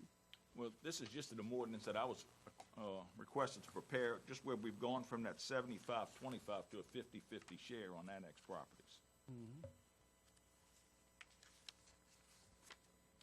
I think the city has requested this, and so, I mean, I prepared the ordinance, and So this is a broad question. Okay, I have a question. I see several questions. Do we want to, the chair would entertain a motion and a second so that we can Motion. proceed to questions. I have a motion by Councilman Kluwat, a second by Councilman Dawson. Mr. Kluwat. O'Neill, you said that you were asked to prepare this? yes. By the administration and by Councilman Dawson. Okay, so maybe we can get some explanation. Chair, either Mr. I'll be glad to talk Yeah. if you want. Mr. Dawson? I mean, I wasn't in, well, maybe was there only one meeting, but we had a meeting with the council representatives and the mayor of Gonzales and also the developers of Conway Plantation. So as part of this, you know, what they're looking at doing, which is doing a TIF in Conway Plantation. You know, the tax rates are too high if they do the TIF. If the city of Gonzales leaves their tax rate at the rate and we leave our tax rates at the rate that, at their full rate, then, you know, really they would inhibit their ability to do the TIF and really to attract retail is what they told us. You know, myself, you know, I would, I don't know. Is Clay is here? Yeah. Maybe you wouldn't mind coming up. Can you talk a little bit, Clay? I'd like to, you know, just talk about the fact that we're going to collect 50% of the 1 cent tax and 50% of the half-cent tax. And so I'd like to, if you will, talk about the obligations that the parish has, you know, Yeah, I think that the parish doesn't have. Let's put it like right, that. well, I don't believe we've done one of these since the racetrack was the last one, which came just after the Edenborn bill. We have one of these tax sharing arrangements in the Edenborn area, which is just across Burnside. What the typical basis of it is we agree, obviously you all know in an annexed area, when we annex an area that's in the parish taxes do not go away. You still collect your taxes. Our 2 cents tax overlays your 2 cents and really creates a tax rate in that area that's 2 cents above all of its neighbors. In the past, for big companies like Walmart's, the Edenborn, bigger developments to attract that retail, we've all agreed to reduce our taxes 50%, where the parish would reduce 50% of theirs, the city would reduce 50%, the sheriff would reduce 50%, to get that tax rate back down to the rate, say, next door, so retailers would be competitive and want to come in. Now, again, the city will bear the cost of infrastructure improvements. It's ours to keep. Fire, police, sewer, water, it's all our cost. So the parish should have no cost as far as infrastructure, taking care of the people. There will be citizens of Gonzales, but you will still get half of what you would get had we not annexed the property. So you still get a substantial amount of tax revenue. That's the theory behind it. Of course, I think the TIF is an additional thing that they will be looking to do that I don't know is necessarily related, but they want to come in and tax themselves an additional penny after that and have that go to infrastructure in the area. I know we're looking at, and you guys are too, the 4-lane to the south. We're contributing a pure $1.3 million from our budget this year to get that northbound lane done That 1.3 is, I understand it, is not gonna come close to doing that lane. Conway will absorb the rest of that cost, as well as I think they're spending $11 or $12 million on infrastructure inside of the development. Now, I think that's what they're looking for with their one-cent TIF, is to help defray some of that extra lane costs and some of the $12 million inside the development. Although a TIF in that development is not gonna generate anywhere close to that, because as you know, it's very much like a Perkins Row or a River Ranch. It's gonna be boutiques, restaurants maybe, nothing like you would get out of a Tanger. There is talk that there may be a large supermarket come in the area, which would be somewhat of a tax generator. But it's not going to be the tax generator like the TIFs at, say, Tanger or Cabela's, in my opinion. So can I ask you this? We'll talk a little bit about ad valorem taxes there. What approximately what was the parish getting before? We weren't getting any sales tax off of that. Yeah, piece of nobody's getting property. anything now. It's still a vacant piece of property. So nobody is getting, it's the But what 400 about- acres of MP Evans tract. And what about ad valorem? That I do not know. Obviously, you guys are over 100 mills. We're 8 mills. So property tax is not very substantial for the city. We do not pay that much attention to it, but you would continue to get. The parish tax is 2.77 mils. Oh, yeah, actually, But I mean, with I look at the rest of the bill. The city is 8 and the rest of the bill is 100 something. 2.77, I looked on it today. I want to clear that up. You said the 100, okay? That is my fault. There must be another entity within the parish. There must be another entity getting all of that. 100 something. Well, my understanding is all that property tax continues to apply. Right. Yes. At a rate that's not agriculture. Yeah. Hopefully not, yes. Mr. Kluwat. Yeah, Clay, thank you for coming. Bill, thanks for the thing. We've looked at this before. I think it's a decent proposal, okay? My main issue is, I'd like all entities to work together, including the state, that we do not lose track of what we're trying to achieve on Highway 44, all the way back to Loosemore, Amen. okay? All right? Amen. I mean, seriously, we've got some opportunities there. Just to give you a little background on where our 1.3 came from, we did the road swap agreement in the downtown portion of Burnside, and the deal was they would do those improvements, those pavement improvements you see them doing now. We will take over the road from the railroad tracks to Cornerview. So it's going to be a city street. Right. In exchange for that, they gave us another 1.3 million to take that road, and we are going to shift that to the You're going to shift that to that to the section of south, to road, 44. to the extra lane. We see that as, it has to go on a state highway, and we see that obviously as our, next to Highway 30, our most critical area, and we all know Highway 30's caught up in state doing yet another study before they would let us move on it. Well, I mean, right now, tonight I'm concentrating on Highway 44. Yes. From the interstate to Loosemore. With the okay? roundabout at Loosemore. With something happening there, because Bill and I have seen some of the plans, and that, shifting roundabouts and, 2-lane roundabouts versus Yeah, I haven't been 4-lane privy to roundabouts. those. I'm just saying, while we're on this subject, I'm good with the tax incentive, but I'm asking the city, you don't get in front of us that much, Clay, so. No, We talk, but I mean, I want everybody to concentrate on that, and whatever Conway can contribute into that. We take care of that, and then, of course, there's another subdivision poaching in from the other side, so. We need something to happen And Conway has committed to build the northbound lane, and our 1.3 will go towards that. We were also working to do the little connection piece. As you know, Conway was planning on flaring it back in right past their development, and we really don't, nobody wants that to happen, as city or Conway. We need to come up with a way to continue that piece on so that 4-lane continues all the way to the interstate. And discussions with the landowners in between have been going really well, actually, recently, so. Mr. Cagnolotti. Yeah, Clay, thank you for coming. Just one question. You said the city's going to take care of the infrastructure and all, police, fire protection, all that. When it's annexed, it's ours, so we got all the services, but your taxes do stay intact. Right, but the MOU for drainage is going to be the same as it has been with the city, correct? Yep. Yes. Mr. Dawson. I just wanted to clarify, Councilman Kluwat, you just to give an idea where we are on Highway 44 in case anybody's interested. Sure. is that, you know, as Clay's saying, that you have the 4-lane, to right past the bridge on Conway. Then it's gonna neck down to 2-lane for 1,000 feet.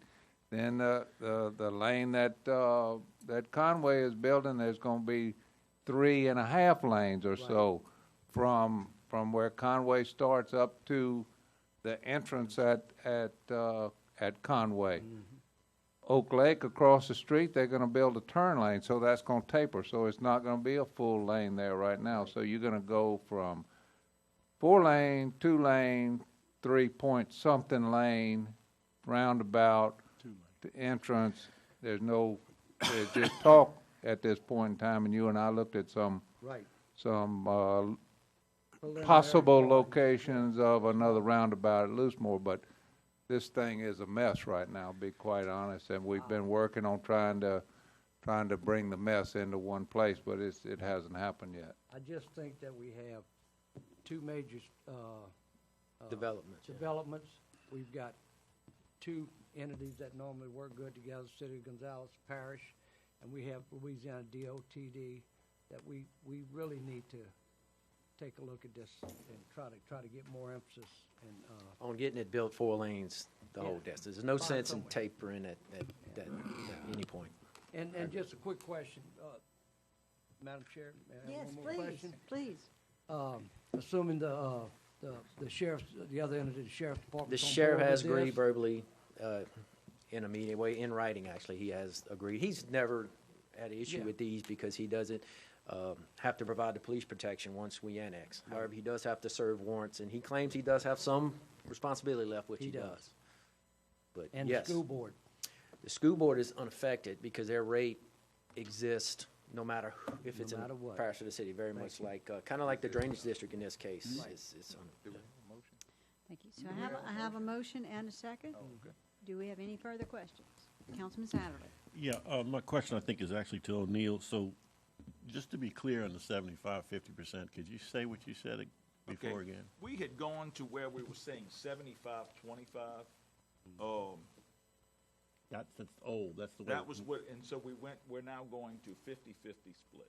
So this annexed property, instead of us getting 75% of the sales tax revenue, We'll get 50%.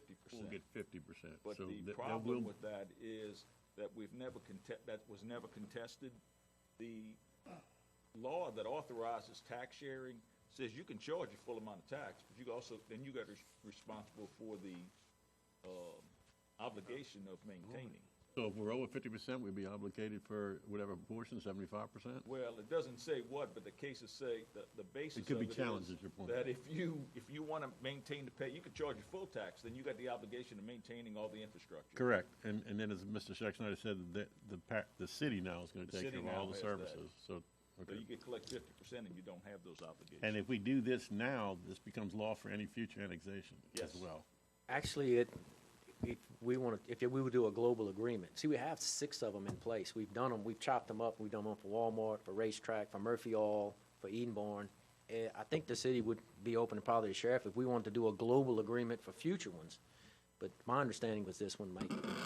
Now, this would only, Mr. Parrington, be annexation, or like, let's say, a new area, geographical area the parish wanted to incorporate into a city? This is an annexation. This is the Only annexation. annexation. We don't, if a new area incorporates, then. The taxes it all does- still remain like they are in the Right, binding. Right, it's a different story. And the bonding and everything. Right. Thank you. All right. Any other questions? Any objections? Hearing none, the motion passes.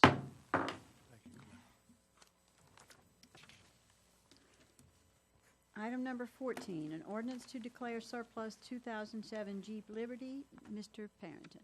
Yes, this is a surplus vehicle that we have.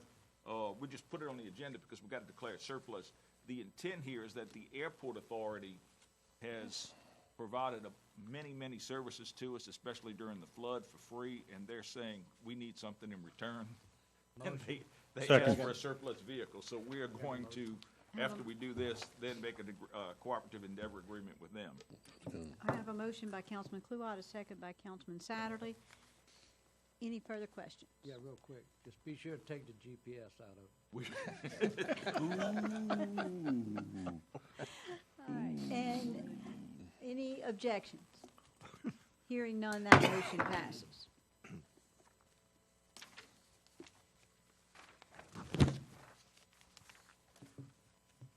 Item number 15, an ordinance to amend the Personnel Policy Manual, Section 5S, Working Conditions, Auto Usage. Mr. Parrington. Yes, I was asked to prepare this for the administration. Would someone from the administration care to speak on this item?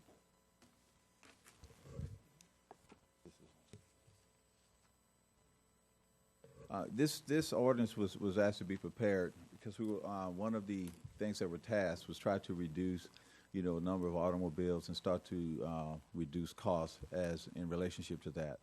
So this is an ordinance just basically will allow mileage to be paid and how mileage will be paid back for work usage of some levels of employees utilizing their personal vehicles. Vehicle reduction was something that we looked at past administration as well as under this administration, and this is something that President Matassa would like to move forward with. We also checked with our accountant, who basically said that some high level, there will be some cost savings. They were looking at that, and I think we all realize cost of vehicles, insurances, and that kind of thing. So we're looking at realizing a reduction in cost, as well as having less parish vehicles on the road. Thank you, gentlemen. Yes, Mr. President. And what we did, we looked, we had our CPA check around and all other parishes and everything, and the agreement we're going with is the one that the Ascension Parish School Board uses. Thank you. Yes, Mr. The chair would entertain a motion and a second. A motion by Councilman Bill Dawson. I'm sorry, excuse me, Madam Chairman, I'm sorry. I would like to get to discussion, so I need a Second. motion and an ordinance, a motion and a second. I made a motion to move Got to the a full motion council. by Mr. Dawson, a second by Mr. Kluwat. Mr. Dawson has questions. So I applaud this, one. I'm sorry I didn't read it in great detail before, but it talks about take-home vehicles, then it talks about reimbursement. So it tells who people, the take-home vehicles will be limited to Parish President, Chief Administrative Officer, Department Directors, Inspector. So tell me how this is. Who's going to have a vehicle and who's not going to have a vehicle? I guess I can't discern that from reading this. That's a simple question. Right. Okay. Oh, did I take all y'all's questions? The current policy basically talks about the president having the authority to grant himself, chief administrative officer, and some other people the ability to use vehicles. It did not allow a caveat so that if they want to use their personal vehicles, which an ability to do that. That's what this allowed to happen. President Matassa basically wants, top administration at this point to use their personal vehicle and be reimbursed as an effort to reduce the number of parish vehicles on the road and reduce costs. We are monitoring this. It may be extended to some more later, but that's the process we're moving forward with now. It just kind of gives the ability to get mileage reimbursement. So again, I applaud this step is in the right direction. I'm a little bit concerned that, we're not putting this based on the level of the employee, that it's really at the discretion of the administration, even though it appears that you might have department directors. Some of them may have personal vehicles, and some of them may use company vehicles. So if you follow what I'm saying, there's no, there you know what the question. And I understand what you're saying, and what we're doing is, you got a policy on take-home vehicles. This is just adding to it. And for example, when I hire this new HR person, they're not going to get a vehicle, they're going to get mileage. And the mileage starts when they get at work. From the house to work, you don't pay them.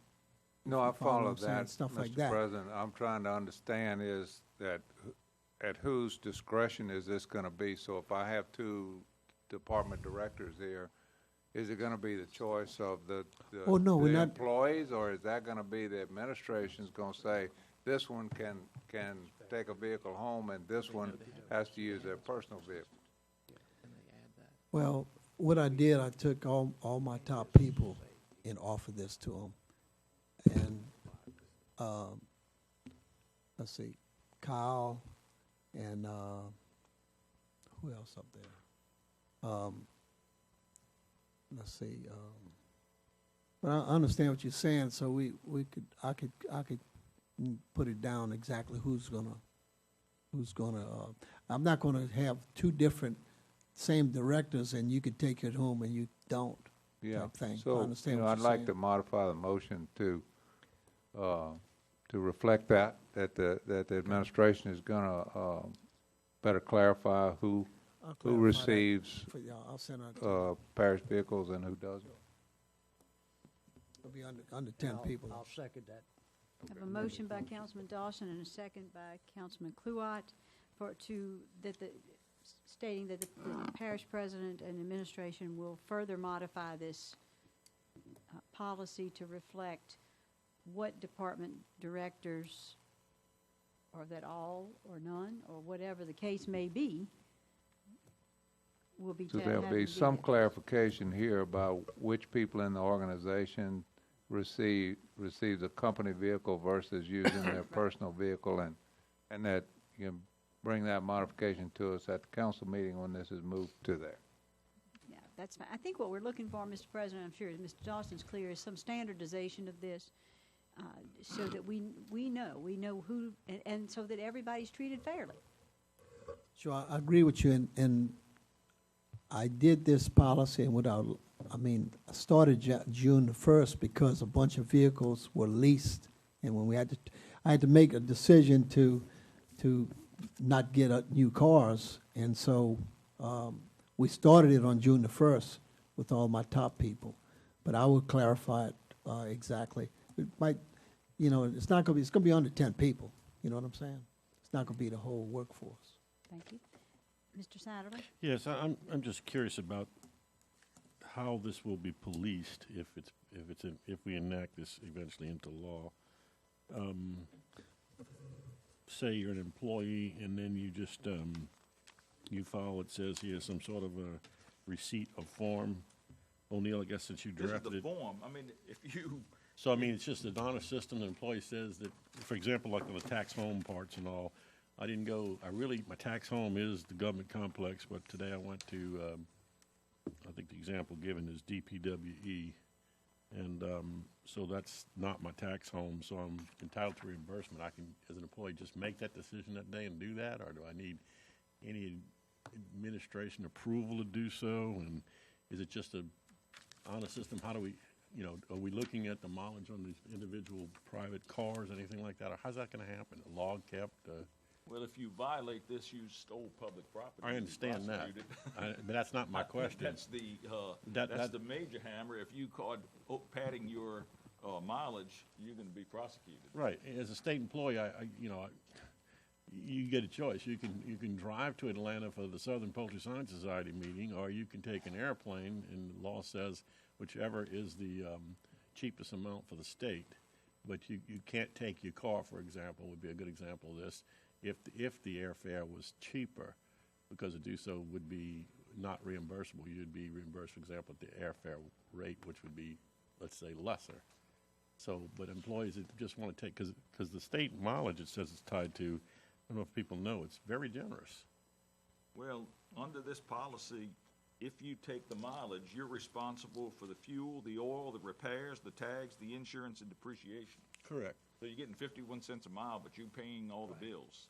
I And understand you're not that. getting maintenance, which is probably one of the major issues and insurance. We're not insuring your vehicle. I understand that. It's still not what I'm asking. I guess so. The answer is, I don't want to put words in your mouth, is that an employee just turns something in, and we have no reason to believe that it's not correct. We just pay it. Chair. Is that correct? I mean, I don't know how they're gonna internally check that, but if you the I mean, I'm sure there's gonna be our finance department will know what it costs to go back and forth, what people are using their vehicles for. Well, yeah, Google can tell you that, and MapQuest, anything can tell you mileage, I understand. All right, thank you. Mr. Kluwat. Yeah, to answer some of the questions, I am in favor of this. I've had employees, that use this. You're taking a great deal of the liability and the risk on the road from a parish vehicle, because, all of our vehicles, you know, they got the sue me stickers on the side and the get my job stickers on the rear bumper, okay? All right? Get them off the street as much as you can. There's within the hierarchy of an organization, especially from the assistant directors to deputies and on up, you tend to have more mobilization and after-hours type things and meetings and conferences and put a lot of out-of-limits miles. And how to patrol this, I sign one of these every week, okay? All right, everybody works for somebody, and everybody's responsible for everybody that's below them. And there was mention about finance. I think when this goes in, there's a line here says approved, and that would be by whoever's the manager or supervisor of that person. And that you can have some checks, but the fact is, their time sheets and things like that kind of tells you where they were, what they were doing. And if you have somebody that goes run to the post office every day and they put in 20 miles round trip, you as a manager ought to have enough sense to know that the post office is right down the street, okay? All right, so we got to leave this up to some of the professionalism. But I think the rate is right there at the state rate, and I agree with getting people out of the company vehicles. Now, you know, if somebody driving a Hyundai, a little coupe, they can't go check the Law Ridge levy. You understand? So, and there was like some, you know, looking at who's going to be called out. There's a whole host of people that could be called out. All right. And all right now we're worried about is the people that's driving their personal vehicle and want to be reimbursed about it. So You're right, 90% of the Mr. people that's Kluwat. going to be called out, And- they're in a company vehicle. See, what Mr. Bill Roos probably gonna do is drive his own vehicle to work and get in that truck when he gotta go to Law Ridge Levy, you know, and stuff like that. Now, we will do if let's say, there's a conference in California and the plane ticket is, $400, and if you drove your car, it would be $700. We're not gonna allow any of that. You know what I'm saying? We did, when O'Neill was out, I got with Jeff Diaz, we got with our CPA and all, and we came up with this, and Jeff said, just like Mr. Kluwat said, when you fill out that report and you say, well, I went to Donaldsonville, and if you put 50 miles, you know it's wrong. You know, it's like, you know what I'm saying? But I mean, so the school board's been using it for years, it never had any problems, and that's why we picked this one to go with. Mr. Dawson. Yes, and as we move forward with trying to drill down about who uses this, the reason why we let the discretion of the parish president, because we don't know what situations may change. If we say that we have definitely these people will be in personal vehicles or parish vehicles, it could change. And if we identify them, it could change. You may have someone there may be a project that someone who's designated a personal vehicle that may be in an area where he's managing a construction project at that time that possibly would need temporary assignment of a parish vehicle doing that. We wanted to leave that discretion. But the overall goal here was, as Councilman Kluwat said, was to reduce the number of parish vehicles on the road and reduce costs. This is something that's been attempted, I know, for the last 6-7 years that I've been here, on the past administration and now on this one. So this was an attempt. So we'll try that, but also want to give some discretion from whoever sits in the seat of president to be able to make that decision on how he utilizes his assets to get the work done. One more thing. for example, if Mr. Dawson got to go to Laurel Ridge Levee, he can use a pool truck or something from DPW. But I mean, he's not going to be charging you mileage when he's in our vehicle. You follow what I'm saying? If he comes to work one day and he's got to go to a meeting in New Orleans and he wants to take the pool car, he can do that. He's not going to be charging us, is what I'm saying. We have pool vehicles at administration in the different places. That's what I'm looking to do, is try to cut down on the actual vehicles that we own. Thank you. Mr. Oliver. Joseph. Go ahead. I'll get you next, Aaron. No, I just want to notify that all these mileage would be based to check on Google Map further distant anyway when they verify it anyway. That's just based of the law. So if they put 50 miles to Downsonville, all they got to do is Google it, and it's 26 miles. That's it. I'm in favor of it. Good. Mr. Lawler? I definitely commend you all for this. It's a step in the right direction. I would like to see more specification on who's going to get it, and even we could do something where it's limited. If somebody needs a take-home vehicle, it's limited to a project, not to a person, because we kind of talked about that. They may have a project, we can say for this project, for this duration. It's one way to do it. The only thing that I'm looking at is we're still in paper forms. I mean, there's got to be a way to computerize this, because what I see is you get these paper forms that are lost. We have to keep track of them. We've got to be able to computerize this kind of stuff. We talked about that, about coming up with the form on their, they can do it on their computers, really, what we're talking about doing. Yeah, I mean, I know we use do it on their phones. Actually, I have an app on my phone that I use for work that I can put the mileage in. It can do all that. I think we've got to get away from paper. This is 19th, 20th century. We're 21st century now. All right. We have a motion and a second. Do we have any other questions? Do we have any objections? Hearing none, the motion passes. Item number 16. First Amendment to the Management and Operating Agreement between the Ascension Parish Government and Piccadilly Food Services, LLC at Lamar Dixon Expo Center to revise Section 6 of the agreement, financial terms, A, definitions, 2, reductions, to include all alcohol, net sales, shall now exclude all revenue directly from alcohol. Company will now pay to client 6% of all net sales. It's illegal to pay a commission on alcohol sales. That's it. So we revising the agreement where they're going to pay 6% on all food instead of 4% on alcohol and 4% on food. It just becomes illegal for them to do it that way. And so we have to do it for everybody to get a liquor license to sell alcohol at Lamar Dixon. Motion to move to the full council. Second. Second. I have a motion and a second. Any questions? Any objections? Hearing none, that motion passes.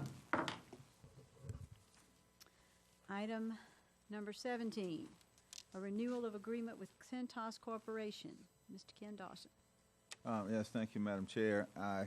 This is one that also is a contract up for renewal. This is for the uniforms, washing and cleaning of the uniforms of the employees. It's a renewal of I think a 3-year contract with two 1-year renewals.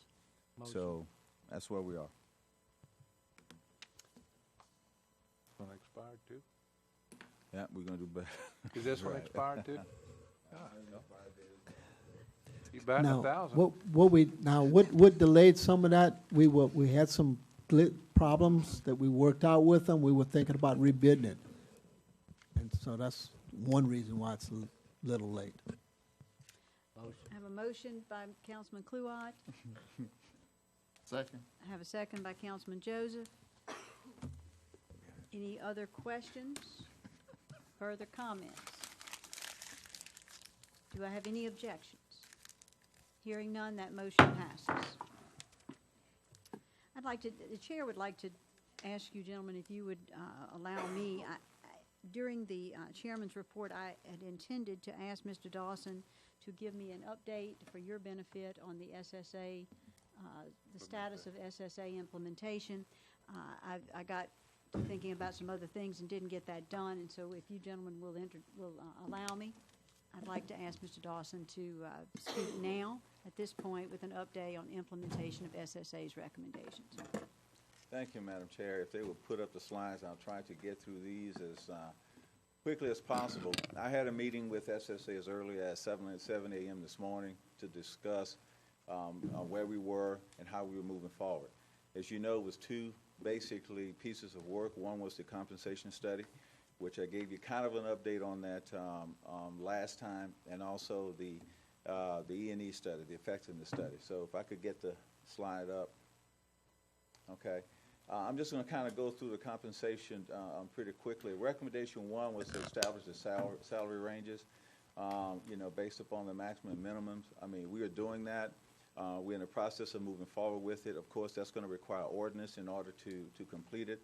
And we have some other things that we need to do, and that is, with job modifications and those kind of things have to be in place to get that done. Recommendation 2 was to bring incumbents into the market, the market range. That was completed. I stated that last time. Salary inflation to discontinue the policy of raises beyond the salary range. That has been implemented, and also the COLA applied to salary ranges in accordance with cost of living, not applied to individual, but to the actual range itself. That has been implemented. Merit raises, this is something that we are looking at, and of course, as you know, we are going forward with attempting to get an HR director in. So when we start to establish merit raises instead of COLA, evaluation so that we can determine merit raises, we are looking for that person to assist us with that greatly. So this is going to be something that's going to be a task that they will be looking at. Recommendation 4 was to conduct market-based compensation review. Of course, that was done. The first time was this year. It's required every 3 years, I think is the number. So we're going to continue to make sure that happens. Next one is the consolidate similar job positions. This is something else that we will be working closely with SSA with. We will be talking about a kind of an extension of some of that contract to be able to do that, which we will bring back to this body at one point. But we're looking into that very closely. As Dr. Slaughter said when she was up here, it's not only the changes of some of the job titles, because we need to do that, but it's also reducing duplication of job titles. So you see the next one is recommendation number 6, which is to modify the current compensation model to include more market-based features. That's in progress. SSA is still continuing to assist us with that. And we also have been working with developing orientation and training programs for new hires and current employees. That's in progress. Ms. Amy Johnson has been working greatly at trying to do that with our HR department. So that's moving forward. Continuation of recommendation 6, awards and recognition. We're going to be asking our new HR director, when he or she gets here, to assist us with looking at how do we also recognize our employees for job well done instead of just from a compensation standpoint. Recommendation 7, to implement a process for monitoring causes of turnover. That's something that we will be looking at when we're looking at exit reviews and that kind of thing. We will be hopefully getting this completed this year, and hopefully the end of this month in June, we will have kind of a senior annual report on retirees and the number of employees that are currently enrolled to drop. Of course, this is important. We have a lot of people eligible for retirement, and if we lose that particular institutional knowledge, I mean, it hurts everyone. Succession planning is another thing that we're going to be looking at our HR director to assist us with. That's in conjunction with the number of people we have leaving. That is also important, and we're going to improve our exit interview processes. So let me go a little bit about the efficiency and effectiveness things that we were supposed to do. First of all, the reorganized parish government. Now, these are bullet points, but every bullet point is actually one of the recommendations that was made by SSA. To reorganize the parish government was important. I want to say that was an emergency meeting that was held today called by President Matassa for the direct reports, and some of them that's on the top level of the organizational structure to kind of talk about the organizational chain. You will be receiving an email tomorrow with the positions and the names of those positions. So the organizational structure that was presented by SSA has been implemented by parish administration. And we're moving forward with that. The other things that we're going to do, I met with SSA this morning. We're putting together a detailed Gantt chart on every particular item and when they will be accomplished. Now, I want to tell you that it is going to take a while. I mean, talking with Dr. Slaughter this morning, some of these things will be 2 to 3 years before they're completed. But you will have a Gantt chart as we move forward, and you will be informed. One of the other things that you see the red arrow by is the establishment of departmental dashboard. I think I had someone here, but he had to leave. I had Brandon O'Day. We have something that is pretty interesting as a dashboard that can be looked at not only by our employees, but can be looked at by the public. It's GIS based. It has a list of all the projects, and what you can do, you can click on and get a quick status. You know, where we are in percent complete, where we are in cost, and those kind of things. So this is what we're going to implement as a dashboard as to where we are with projects in the parish. I mean, it's already there, it's functional. The Edenborn project was one that he was going to demonstrate today that we had on there, and a couple others. So that's something that is happening right now.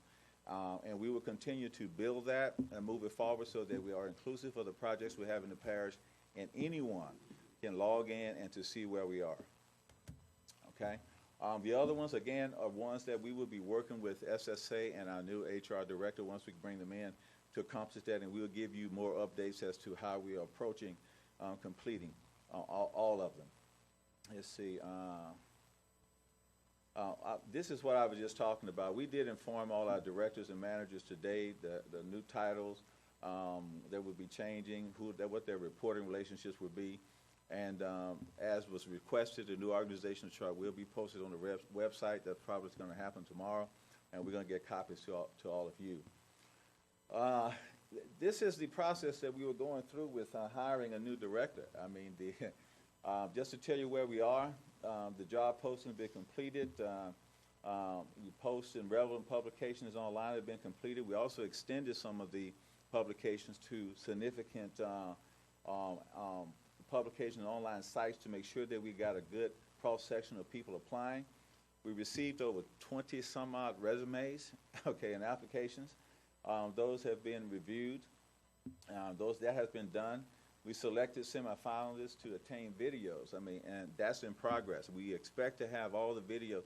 What SSA has asked is that those that are applying to have a short video of themselves, you know, talking about their qualifications and why they want to work here and those kind of things. We expect that to be in this week, and they will be reviewing them. So as you see that review videos to select top candidates for further screening will happen 6/8.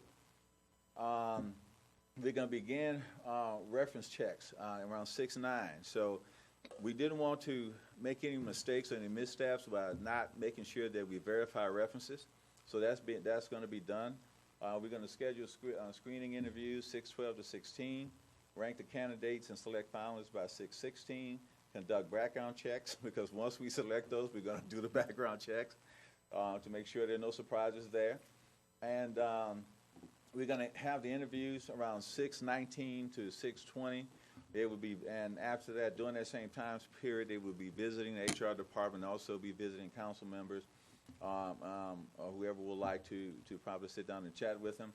Then we're going to select the candidate, make an offer by 6/23, and have the offer negotiated and hopefully consummated by 6/25.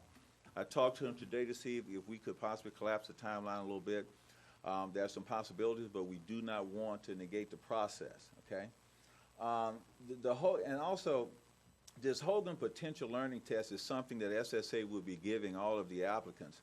The purpose of that test is to ensure these particular items. I mean, employee fit, job risk, organizational fit, candidate fit for recommendation, and a candidate interview style. I mean, they've used this in several areas, and they're going to go through this to make sure that we're getting the best possible person for the job. I just want to say that everything is going smoothly, is going quickly. The goal is, as we said in the council meeting last week, is to have an update at every finance committee meeting as to where we're going. We also asked about the document that will be coming forth. the details for the recommendations they made on the efficiency study. We expect that to be to you by sometime next week, hopefully by the end of next week. And Councilman Lawler, even before you asked, the Recreation Director position is also being looked at in the same manner that this is. We expect that to happen shortly after we get through with the HR Director. But, of course, all of us know the importance of getting that position filled, and we want to focus on that first, okay? I agree. So that's where we are. You have any questions? I want to make a comment. I want to thank you for this presentation, particularly for this process of hiring a human resources director. I don't think there's any more important hire to our parish today. There are a couple of other really important ones coming, but that one is most significant right now.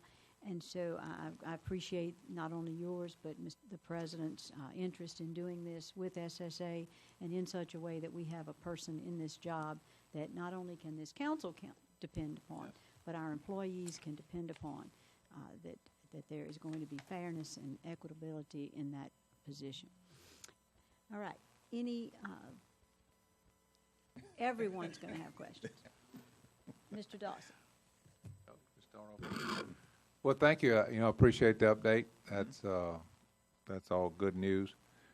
I would like to ask, is it possible that we could get the presentation? I had trouble reading the Sure, I'll cotton send it to thing you. on here. We'll get it sent to So you. you guys can send it to me. Sure. Utilities Director, where is that? Utilities Director is, SSA is developing the job description and everything for Utilities Director at this particular point. And again, we wanted to wait till we get this HR person kind of solid, which should be by the end of the month. Then we're planning on going out for advertisement for the Utilities Director. I would encourage that as quickly as we can. Thank you. Mr. Satterley? Yes, thank you, Madam Chairman. Ken, thank you. Did I miss it? The HR position, is that going to be a national search? It was a national. It went into several publications. It wasn't. That was my second question. Where did you advertise?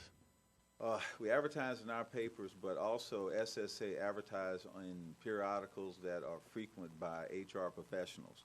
So SSA is helping you in the national search? Oh, absolutely. That's excellent. And so the question by Councilman Dawson, the other Dawson, for Utilities Director, that's also going to be a national search, advertised in national periodicals and? Yes. Let me just say this. SSA is kind of looking at a process that we go through in hiring and searching for, for employees and especially directors and managers. And talking with them today, there is a protocol that we want to make sure that we establish and we follow. Now, it's not to say that it's going to drive down to Secretary 1 or Secretary 2, but when you're looking at utility directors, when you're looking at HR directors, and when you're looking at those type of managers, we will use that protocol that will search for talent, not only locally, but also search for talent, throughout the country. We had about 2 to 3 out-of-state applicants, that actually submitted their resumes. I'm not sure where they are or at this particular point or where they're getting close to the 10 or 6 that we drilled down, but I think that may be. One person was out of state that was from Ascension Parish and was interested in coming back. That was definitely an HR professional. I think that once we finish the process, that you would definitely be pleased. Okay, and in keeping with, equal opportunity employment as well as, I guess, HRC mandated vetting by this council of some of these positions. I saw in the timeline you were going to, you're all going to rank applicants. So that will be something available to this council that we can use at time of vetting. Well, sure. I just want to say also, President Matassa asked that SSA, have a lot of involvement in looking at and assisting us, even in vetting the process, even in ranking the applicants.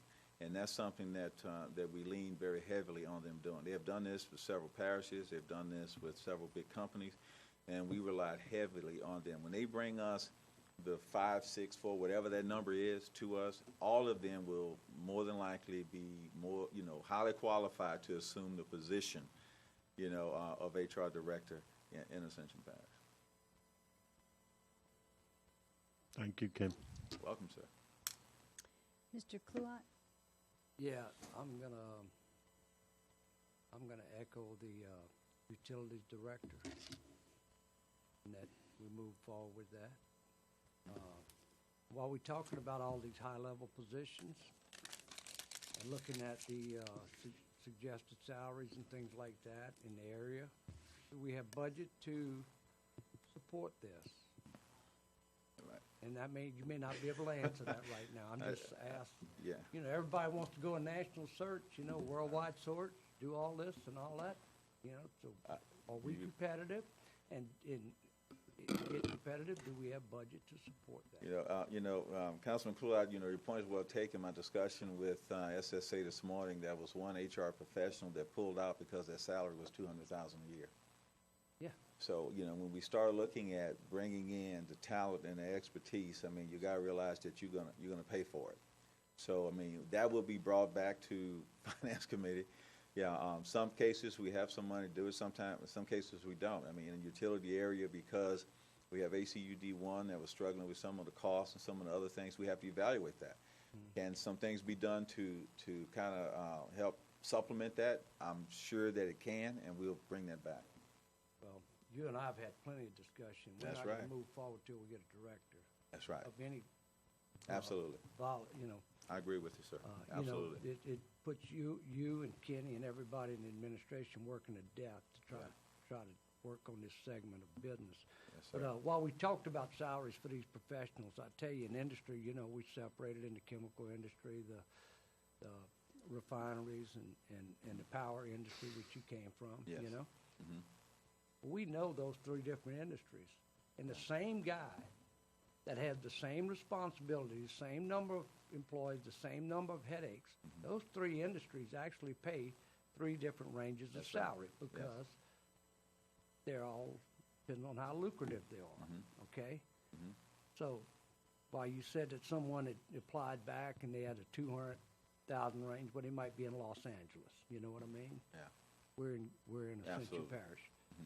So I think that while SSA did great presentations, is that we've got to look at our budget. Absolutely. We do want to put key professionals in those positions, but we have to look at that budget and see if we can support this. But I believe in it. I believe in throwing the money at the top tier, that it works, professionalism works its way down. I agree. But one thing, this is another thing on the SSA deal. I did look into talking to, at least one entity within parish government, and when they're trying to find help, we do have some classes that have a wide range. Okay, and the range is so wide. From the top guy, this is a craft, okay? This is nobody in the office, okay? Right. The range is so wide that you're not attracting anybody to come in at the bottom of this range. Okay? The top crept up based on your good guys that you had for a long time. That's right. And so you're close enough to industry to where somebody's not working inside of a plant, but they can do the job and make a good living, and we got some of the best benefits. But the bottom of that range is too wide. Nobody's gonna step in there with any kind of qualifications at that range. So I would like to reflect back on Christelle to take a look at these, and I'm talking about the crafts in the DPW. Yes. The more technical crafts, like the equipment operators, the crane operators, the traco operators, and the crane operators. So- Yeah, thinking that's well appreciated. That's one thing that we had a discussion about as well, is that even though they're lower range, but if somebody has skill, they have 10 years operating this, you bring them in at a higher level. Right, you don't And start them just because they started today, they don't start at the bottom.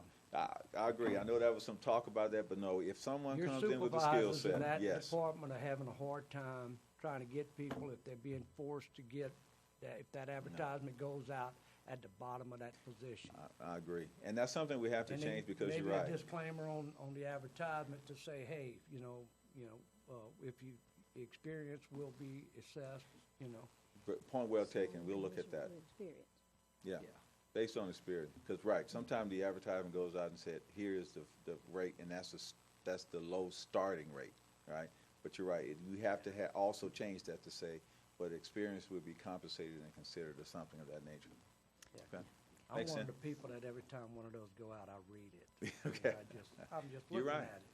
And having, being a council member, and having a little inside track, I know that, well, that's not the top pay. Right. That's You're right. not. You're that right. may be a starting salary Right. sometimes. And those kind of things we're looking So I at. just asked you guys and Christelle to take a look at that and Yes, work sir. with your DPW supervisors and all. Sure. Yes, sir. where we need help. Not a Any problem. further questions? Mr. Lawler? First of all, this is a great start. I really like where we're going with this. Two things. I wanted to encourage us to advertise nationally, though, regionally, though, because we never know when we're going to get that person that went to Southern, he went to LSU, she went to Nichols, and says, you know what? Hey, I want Right. to come back home. Right. And yeah, they may be making more, but it may not be that fun to live in Los Angeles, quite honestly. I'd rather live here in a little couple acres or something. So the cost of living and everything. So let's expand those wings and give people the opportunity to come here, because we got a great place to live. The other part of it, when you mentioned recreation, I was looking down, but what I was looking at 4:15 today, Brandon O'Day sent us the example of that dashboard. And it's really cool. You know, I just tapped on the little stars, so everybody knows. He did send it. I forgot he did. That's right. Yeah, he sent it out. That's And right. He did. I looked at it earlier today, so I brought it up again.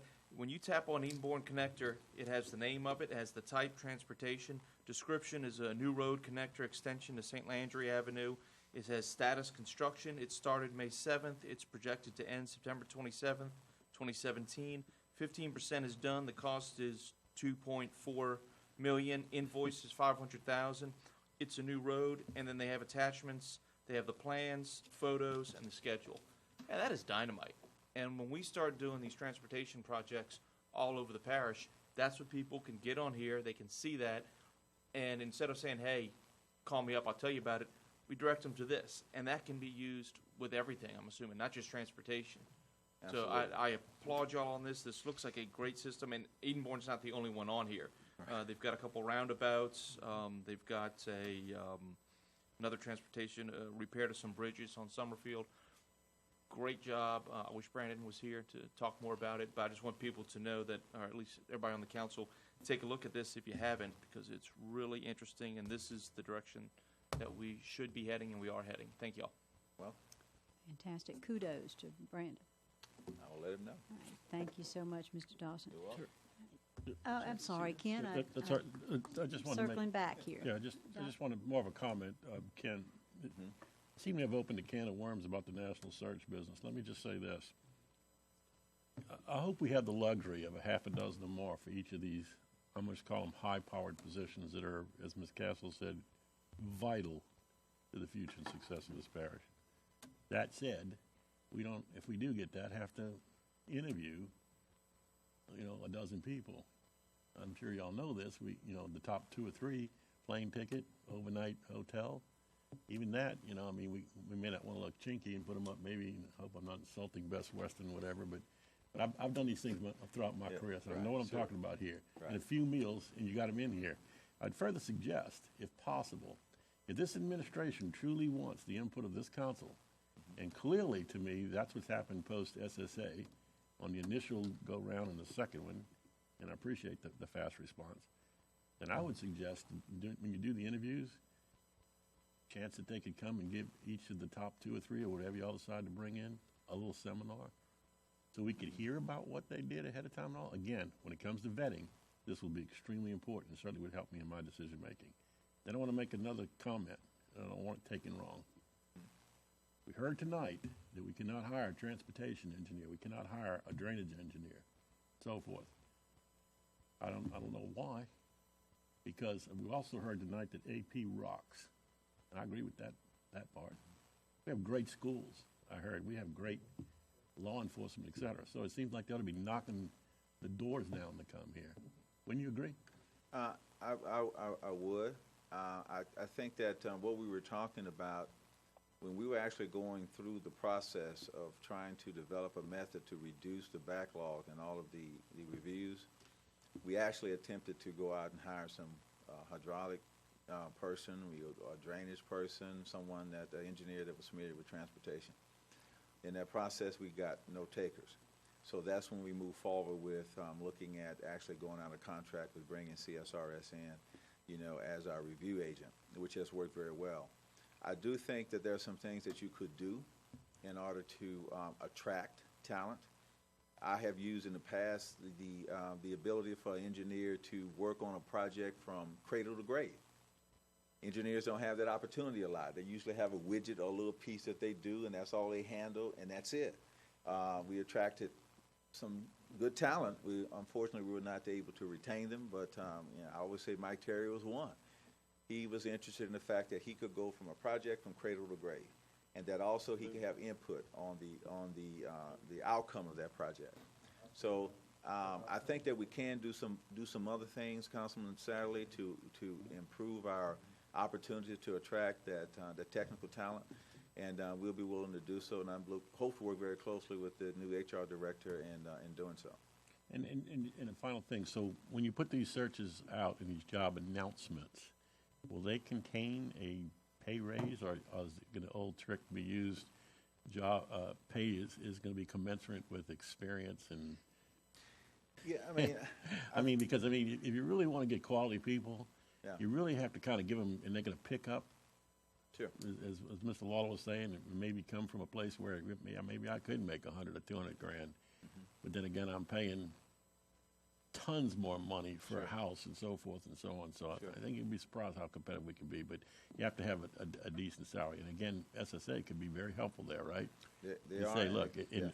for the utilities director, for Harsh, this is about what you really need to think about doing. Sure. I hate to see us skimp on this process. I'm just telling you. I don't want to skimp either. All right, brother. Okay. Thank you. Mr. Cagnolotti. Just quickly, I wanted to compliment the administration on your rapid and active pursuit of the recommendations that the SSA made moving forward very quickly. I'd like to see that. Thank you, sir. Thank you. Absolutely. All right. Thank you very much, Ken. Item number 18, the monthly contract report. Ms. Sandra. Good evening. You have before you the list of contracts and our agreements entered into in the month of May.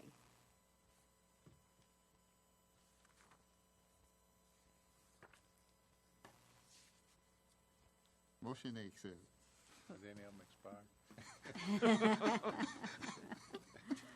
Hope not for your sake. Thank you.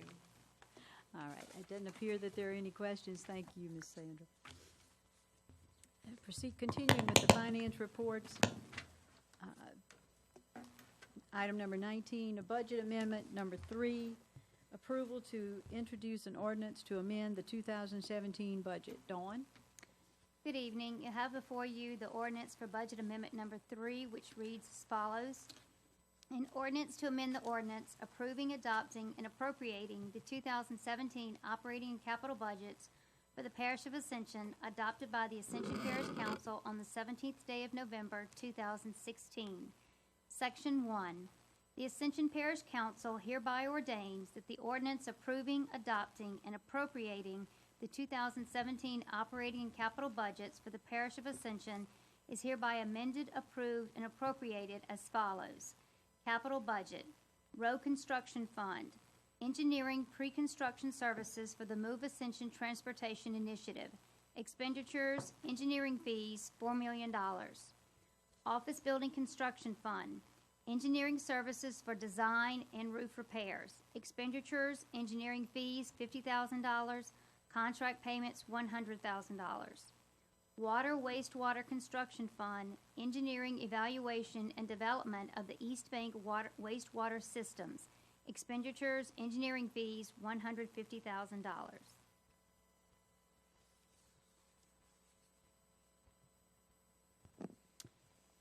Mr. Dawson. I'll make the motion to move this to the full council, but I have some questions also. I'll second that motion. Have a motion by Mr. Dawson, a second by Mr. Lawler. Mr. Dawson. Couple of questions, Dawn, or somebody else. The engineering fees, this is, maybe Ken can help with this. It's 10 to 15% of the overall cost of the roads. Is that about right, Ken? Okay. Okay. Secondly, the roof repair. Is that here? Yes, it is. And it's no new money. This is existing projects that were supposed to start in 2016. Money was budgeted, but they didn't get started till now. So it's no new money, but it's just having to move money out of the fund balance. So, Well, we either need that or we need a bigger bucket. right. Well, actually, I wore my, I was not gonna sit here and have it drip on my head all night. Thank you. Uh-huh. Any other questions? I have a motion and a second. Any objections?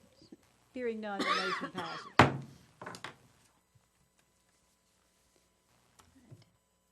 Item number 20, the sales and use tax report. Ms. Gwen. Thank you, Madam Chairman. You have before you your normal sales and use tax report. This represents collections in the month of April based on March sales. You can see by our 3 sales taxing districts that East Ascension drainage is up on month to month and also year to date, while the other 2 are down in both categories. And the reason for that is the big expansion on the west side of the river is affecting their numbers. And actually, all the sectors in the parish were up, even the plants, and that's why it's showing an East Ascension drainage. On the budget side, on your right side of the report, you can see that at 33.33% of the year, our collections in all 3 are still above budget. And then on the second page, you can clearly see that retail, motor vehicles, and businesses were all up compared to year to date, compared to last year. And you can see where the plants were down, and that really is because of the west side expansion being completed.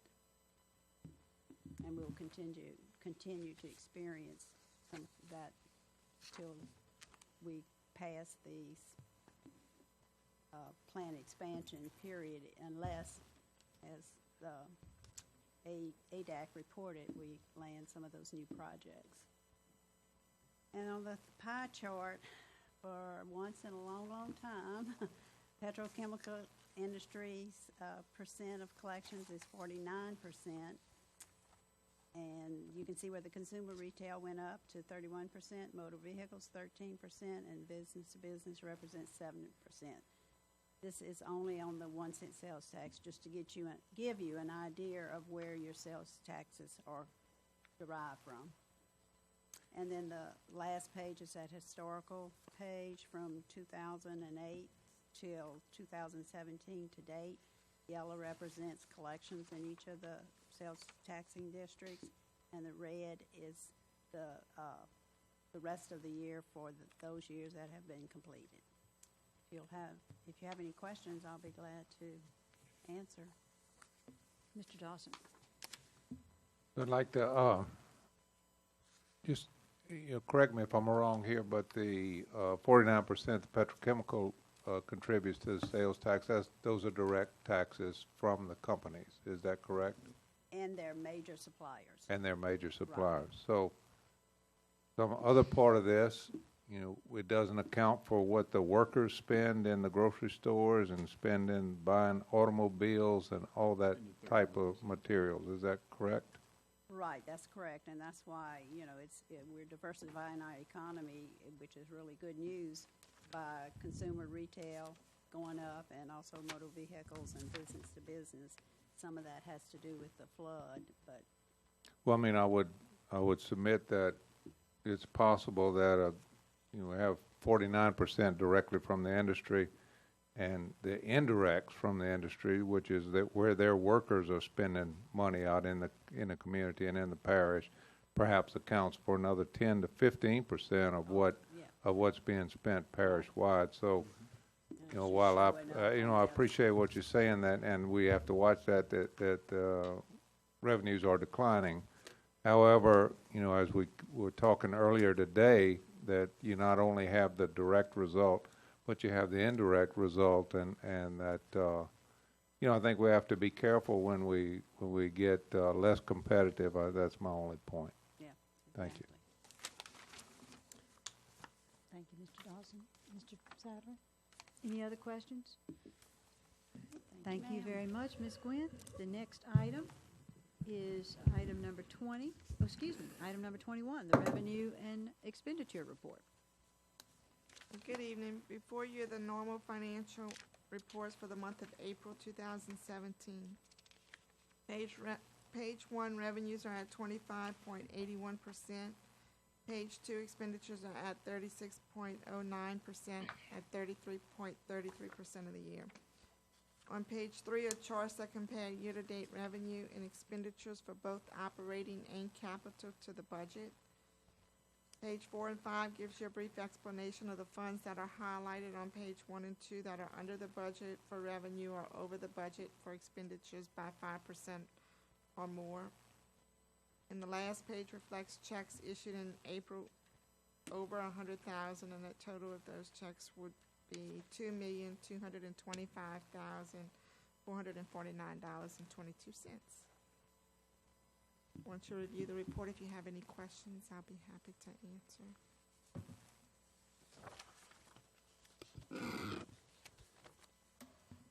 Gentlemen, do you have any questions?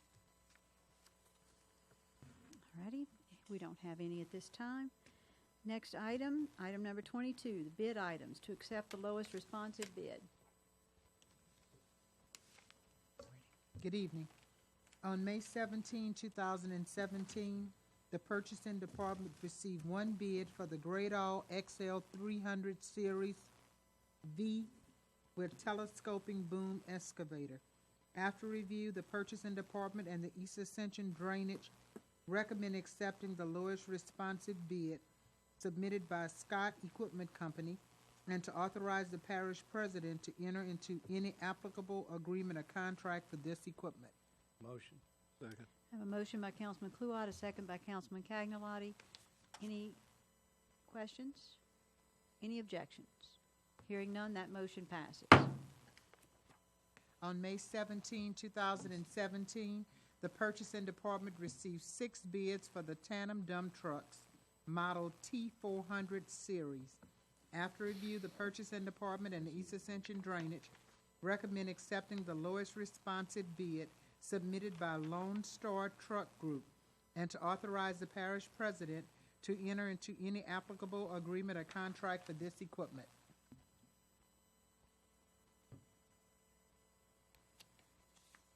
Chair would entertain a motion. Motion to accept. Second. I have a motion by Mr. Dawson, second by Mr. Joseph. Any questions? Any objections? Hearing none, that motion passes. On May 17, 2017, the purchasing department received one bid for the used VacCon vacuum truck culvert cleaner. After review, the purchasing department and East Ascension Drainage recommend accepting the lowest responsive bid submitted by Covington Sales and Service, and to authorize the parish president to enter into any applicable agreement or contract for this equipment. A motion and a question. I have a motion Second. and a second. A motion by Councilman Joseph, a second by Councilman Cagnolati. Mr. Joseph. All right. I know we bought a brand new truck maybe a year ago, Randy, and I noticed that truck stayed broke too, and we buying a used truck? Hopefully we buying a different model, a proven vehicle. A non-lemon. Okay, I mean, my thing is, we buying a used one, but we bought a new one, and it's just stayed broke all the time. I mean, it just was a question I just had. I mean, I just hope we're not buying the same type, but Randy just clarified that for me. That's all. That's my question. I got a quick question. Mr. Kluwat. Yes, I just want to clear up. I know we're not stating it as we verbalizing tonight, but on agenda item A, that Great All, that's $299,500. That's one, right? Yes, I know a little bit. That is the only, it's a zero turn radius, Great All. I know. And that's the only company out there that makes it. We had a question of whether we were sole sourcing, so we did have to do the alternative, but that's the only one out there right now. Yeah.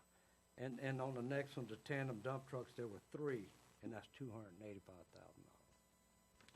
Yes, it is, 3. Yes, ma'am. 375, I think, was the budget Yeah. for all 3 of them. Yeah. Good deal. I just, when we were talking, we just didn't say the price, that's all. I'm sorry. Make sure everybody understood. And on Thank the used VACCON vacuum truck, the budget on that is $150,000. That's a deal for that truck. And the low bid was $149,900. Yep. They got close. Yeah. So we had I think we finished with that one. Yes, ma'am. Thank you. We're at the motion. I motion it. We had a motion and a second? Randy second. Keg second. Okay, somebody All right, second. and no objections? Hearing none, that motion passes.